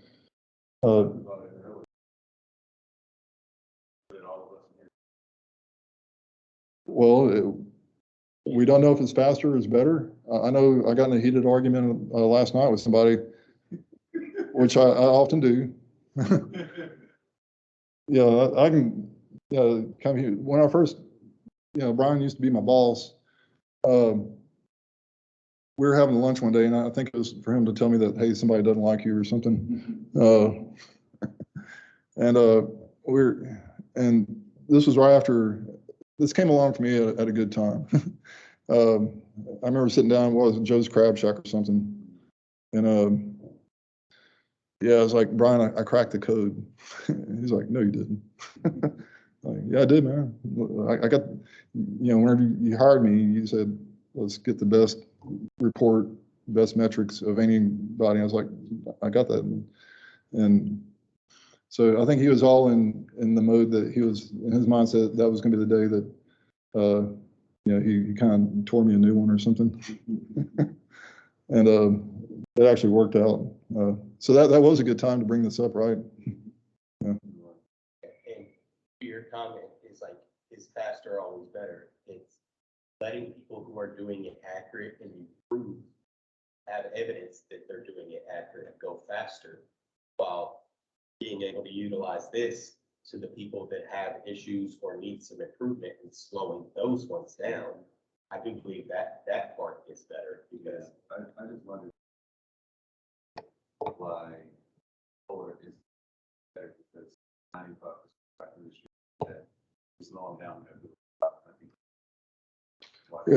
yeah, their quality, what we've seen in, like, from technicians time and time again, I mean, all because somebody's going slow doesn't mean they're spending the proper amount of time. That's why we run our tech metric to confirm that accuracy. We have most of our most accurate employees are usually the most productive people on site as well. They're the ones paying the close attention. They're the ones spending the amount of time and focusing, keeping their mind focused on their job while they're doing it. Whereas, people who, all because they're going slow, a lot of people are going slow because they're like, man, this is boring. I hate the kids. Like, I've been doing this all day. It's repetitive. So they're just not as effective. So what Andrew's showing you here, it allows us to let those people that are focused on their job speak up and do better. The ones that aren't, making sure that they have to spend a little bit longer on a component and giving them a motivating factor to want to improve their scores, so they can actually get back to being able to monitor at the same speed as everybody else. Yeah, and again, I'm just not in favor of having arbitrary numbers on every technician. This is the only industry that we have, one of the only industries where we don't allow people who do a better job to go a little bit faster.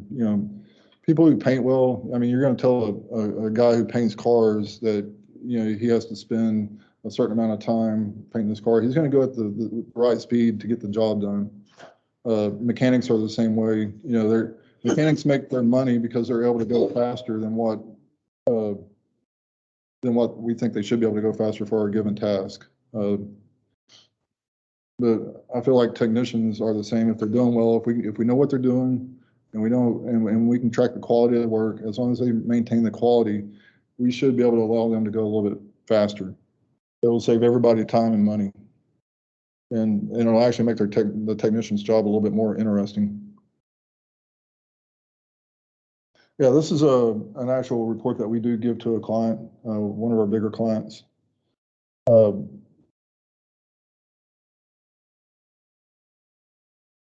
So I didn't design this report. Did you design it or Christie? Or did Whitley? Yeah, it started off as me and Christie's made updates with it. Yeah, I give all credit to Christie Thorpe for this. I love this report. It tells us on a regular basis. You can see some people are always in the green, while some people are kind of back and forth. But it always gives us something to work with. We're not spending a lot of time with this Tech 4 other than to say congratulations, you're doing a great job. We're spending a lot of time with these other people that may or may not be towards the bottom. Take one line item. One line, Yeah, like take one in the green and take maybe one in the yellow. Each line item is a technician in the river. that's right. So if you have a green row. Yeah, I'll let Aaron go over this because this is one of the sites he's more closely related to. Yeah, just so y'all know what y'all are seeing here. So for instance, Tech 3 here, what this is this is showing them their monthly tech rating, what they have each month. So in November and December, this technician actually scored in the red for us. And we did our auditing on him. So he had specific auditing. And his score actually went from a negative 11.27 all the way up to 130 for January. So it allowed us to focus the audits directly in on him. Because he was in the red, he was chosen for those audits that month. And it allowed him to approve. He did have a drop off where he was in the yellow for 3 months. So that's our area. That's the area where, we have some confidence in there, but we do know there could be a little bit of improvement. So during these months right here in the middle, if you see, there are other red scores in these months when he first got his yellows. So he was probably prioritized behind the people in the red those months as far as compared to monitoring audits. Whereas in this month, there was only one person in the red for this entire facility. So this person would have been, he actually had, even though he was in the yellow, we still did focused comparative monitoring on him as well that month. And it brought them back up into the green. The person here, Tech 4, that Andrew was talking about, that we don't have to, we don't really worry about his monitoring that much. That person is in the green every single month. They haven't had a slip into the yellow, haven't had any red. So with this person, we pretty much just recognize them for the good work that they're doing out in the field, let them know, keep it up, and, use them as an example for what we would like everybody else to see. Yeah, supervisor material. Yeah. The other thing to keep on, with tight budgets, providing data like this makes it a lot easier for those type of technicians to be able to get raises or for contractors to be able to work more for those people because exactly the ones. Yeah. And just as another example, this person right here, what's called, they had a negative 130 for a month. We did audits on that person and we identified that they needed a lot more training. So you'll see the person actually doesn't have any scores the next 2 months because we completely pulled that person off and recertified them from the ground up. So we said, hey, you're not ready to be it's like what the monitoring you're doing right now is not accurate. We can tell through our audits. There's nothing malice. He's not doing anything on purpose. We identified a pretty major training need. When the person first came back, their score was a lot improved when we first allowed them to start monitoring again, but it still wasn't where we wanted it to be. And even after the next month, it still wasn't all the way there. And we had worked with this person for 3 or 4 months, and it identified that we did have an employee that just wasn't their skill set for monitoring. So we actually ended up identifying, hey, this isn't the right position, this isn't the right job for that person. And we completely pulled them off of monitoring because they were consistently, not meeting the expectations and improving with the training that we put in place for them.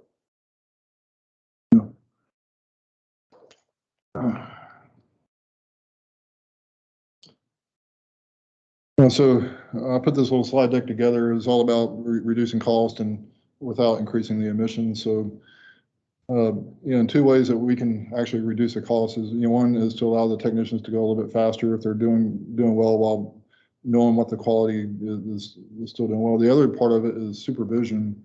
We're actually able to save a lot of money on supervisors' time by just focusing on where the technicians that the supervisors need to focus on.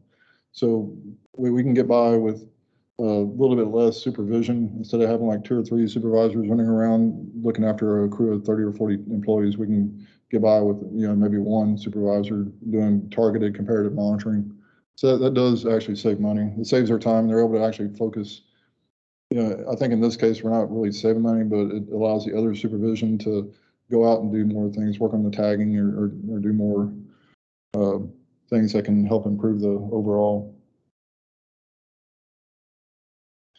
Another thing that the predictive analytics thing has helped us is we're able to recruit our supervision from a pool of people that we know are good employees.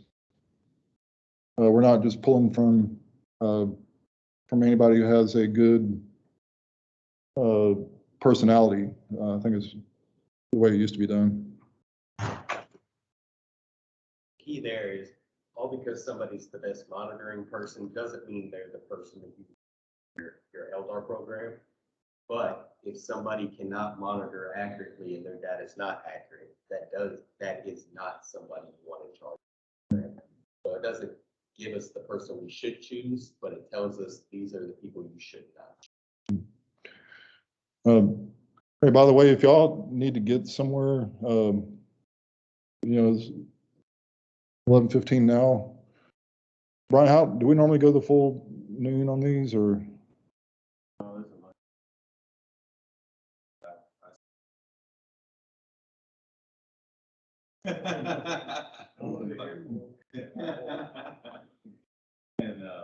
But yeah, you haven't.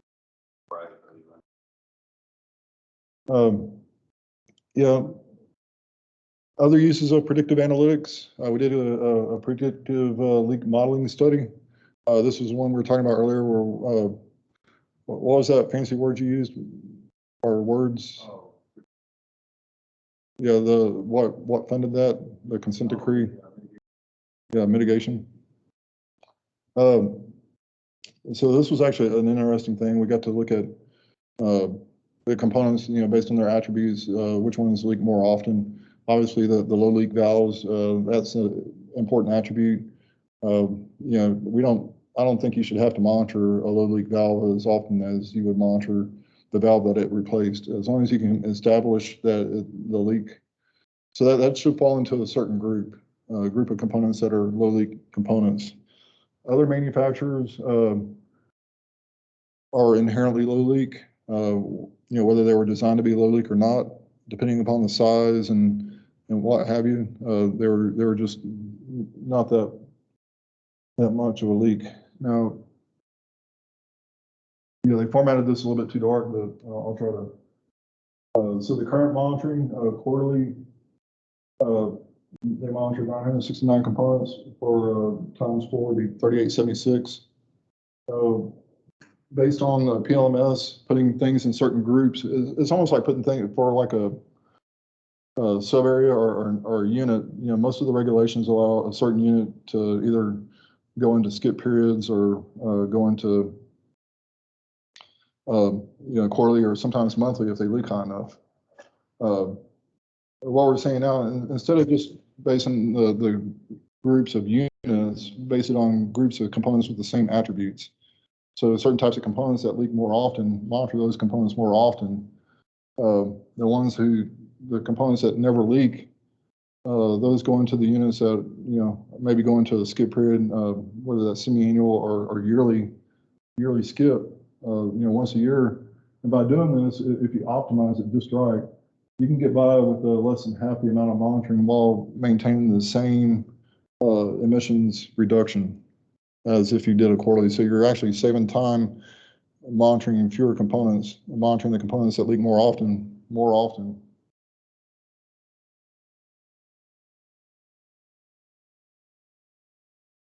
So,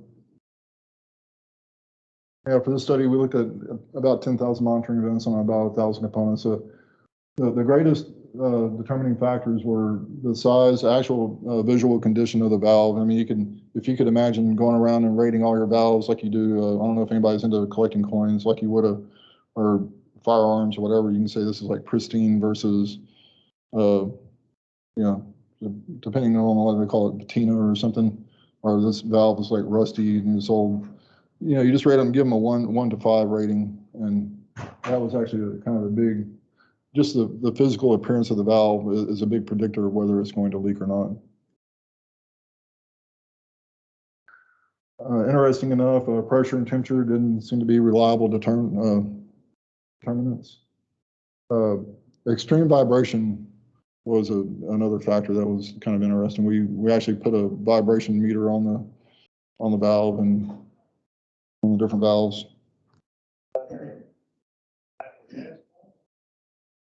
Yeah.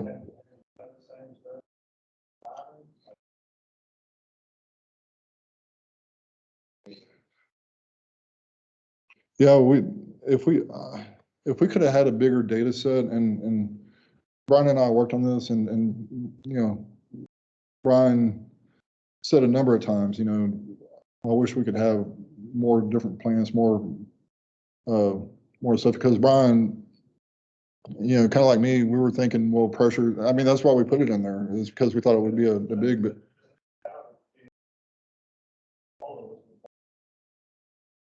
in this particular.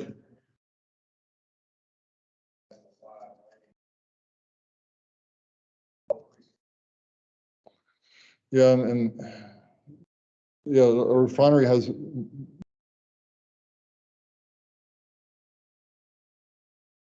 Well, sometimes the higher temperature components is our own processes that have a, I guess, for lack of a better word, thicker streams that aren't going to leak, they're going to be heavier. The hotter, I'm thinking crude units and stuff like that are typically pretty hot, but you don't find a whole lot of leaks in there. Although you see spillage everywhere, they're usually dirty.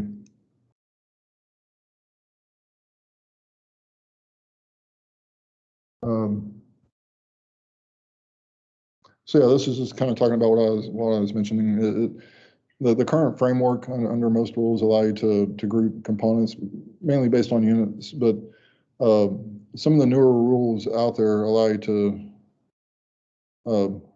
Hey Brian, the 65 series rule, does that allow for this, or not yet?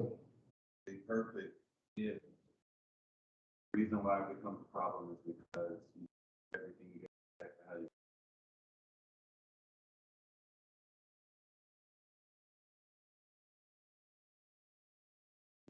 Purpose of this.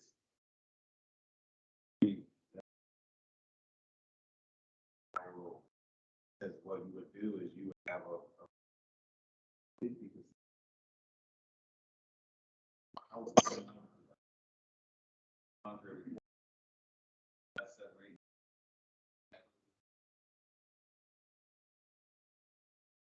Honestly.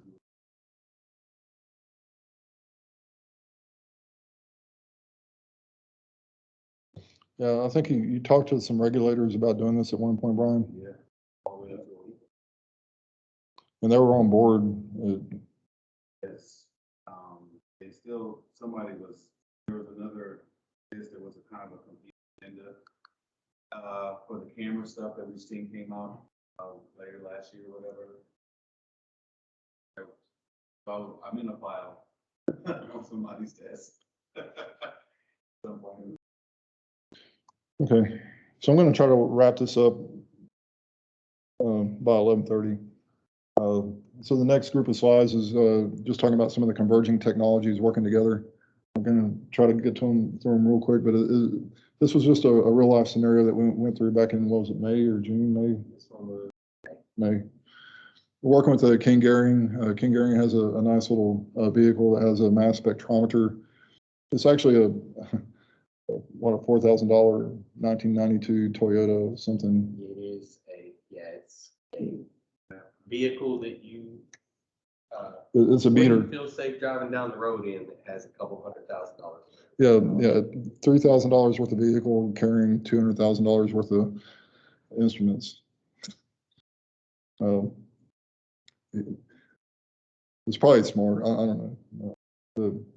Anyway, yeah, if you can imagine, three of us, me and Ken in the front seat, and then Ken had his instrumentation dude or whoever, his engineer riding in the back seat with the computer, and then the mass spec sitting right next to him. We were all crammed in there. I mean, with a little tube going out the window. We got some weird looks running around through the refinery. What are y'all doing?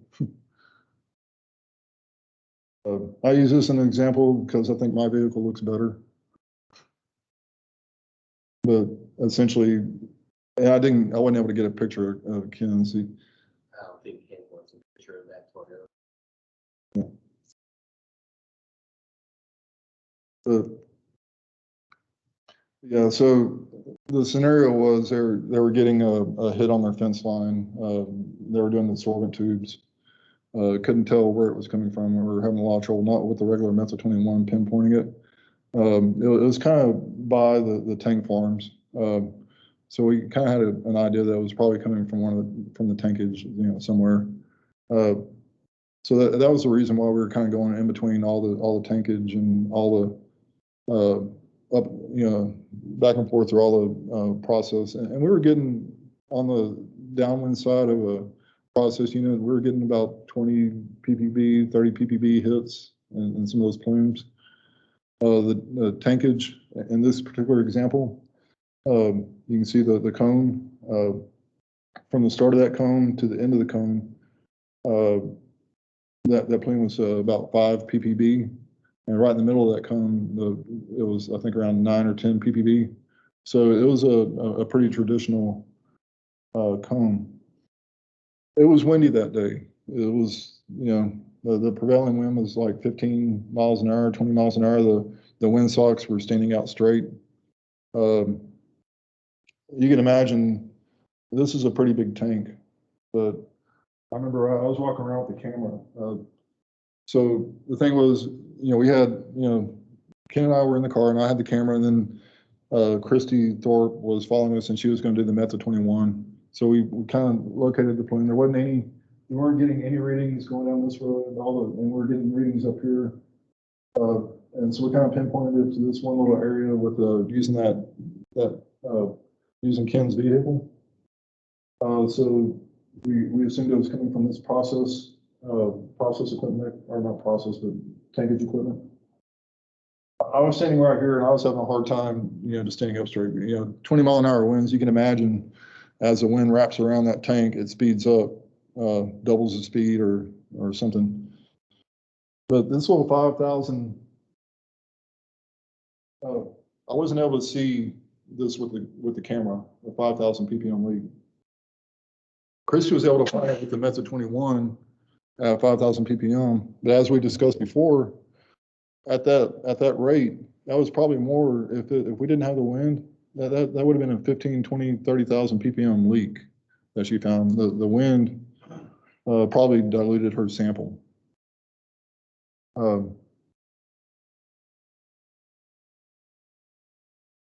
So, just kind of pulling everything together. I plugged all the relevant numbers into a Gaussian dispersion formula just to see if it worked, and it did. The Gaussian, the formula predicted that at the higher wind speeds, you would see like a 4 or 5 ppb hit, at approximately that distance, that's about 50 meters, is about where we were. So,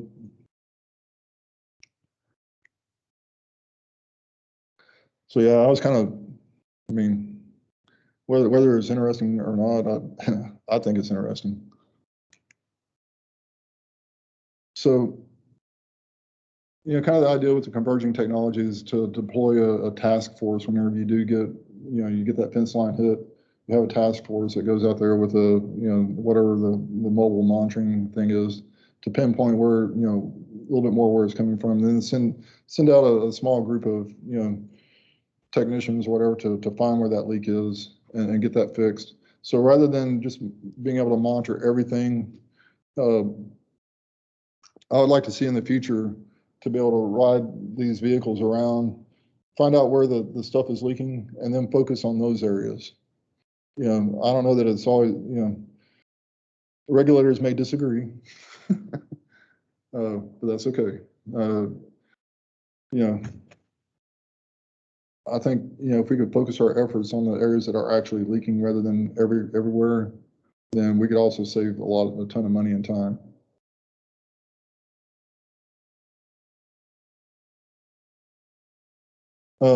Yeah, to summarize real quick, try to do some more minute. Use FLIR camera as equivalent means of on difficult to monitor components. Predictive analytics. We would love to do this for you, but we're not trying to sell it. We just think everybody, all the contractors, they have their own stuff, whether they're sharing it with you or not. I can almost guarantee you, your contractor has some way of evaluating the quality of the work that they're. It may be like the time on tools is a popular thing where they, we know what time they start, what time they're finished, and I do that myself. So, I developed,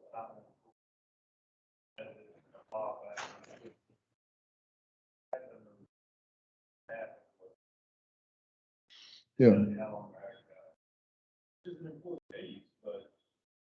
Yeah, I always tell everybody that this tells how well they monitor. It doesn't necessarily mean they're the best employee.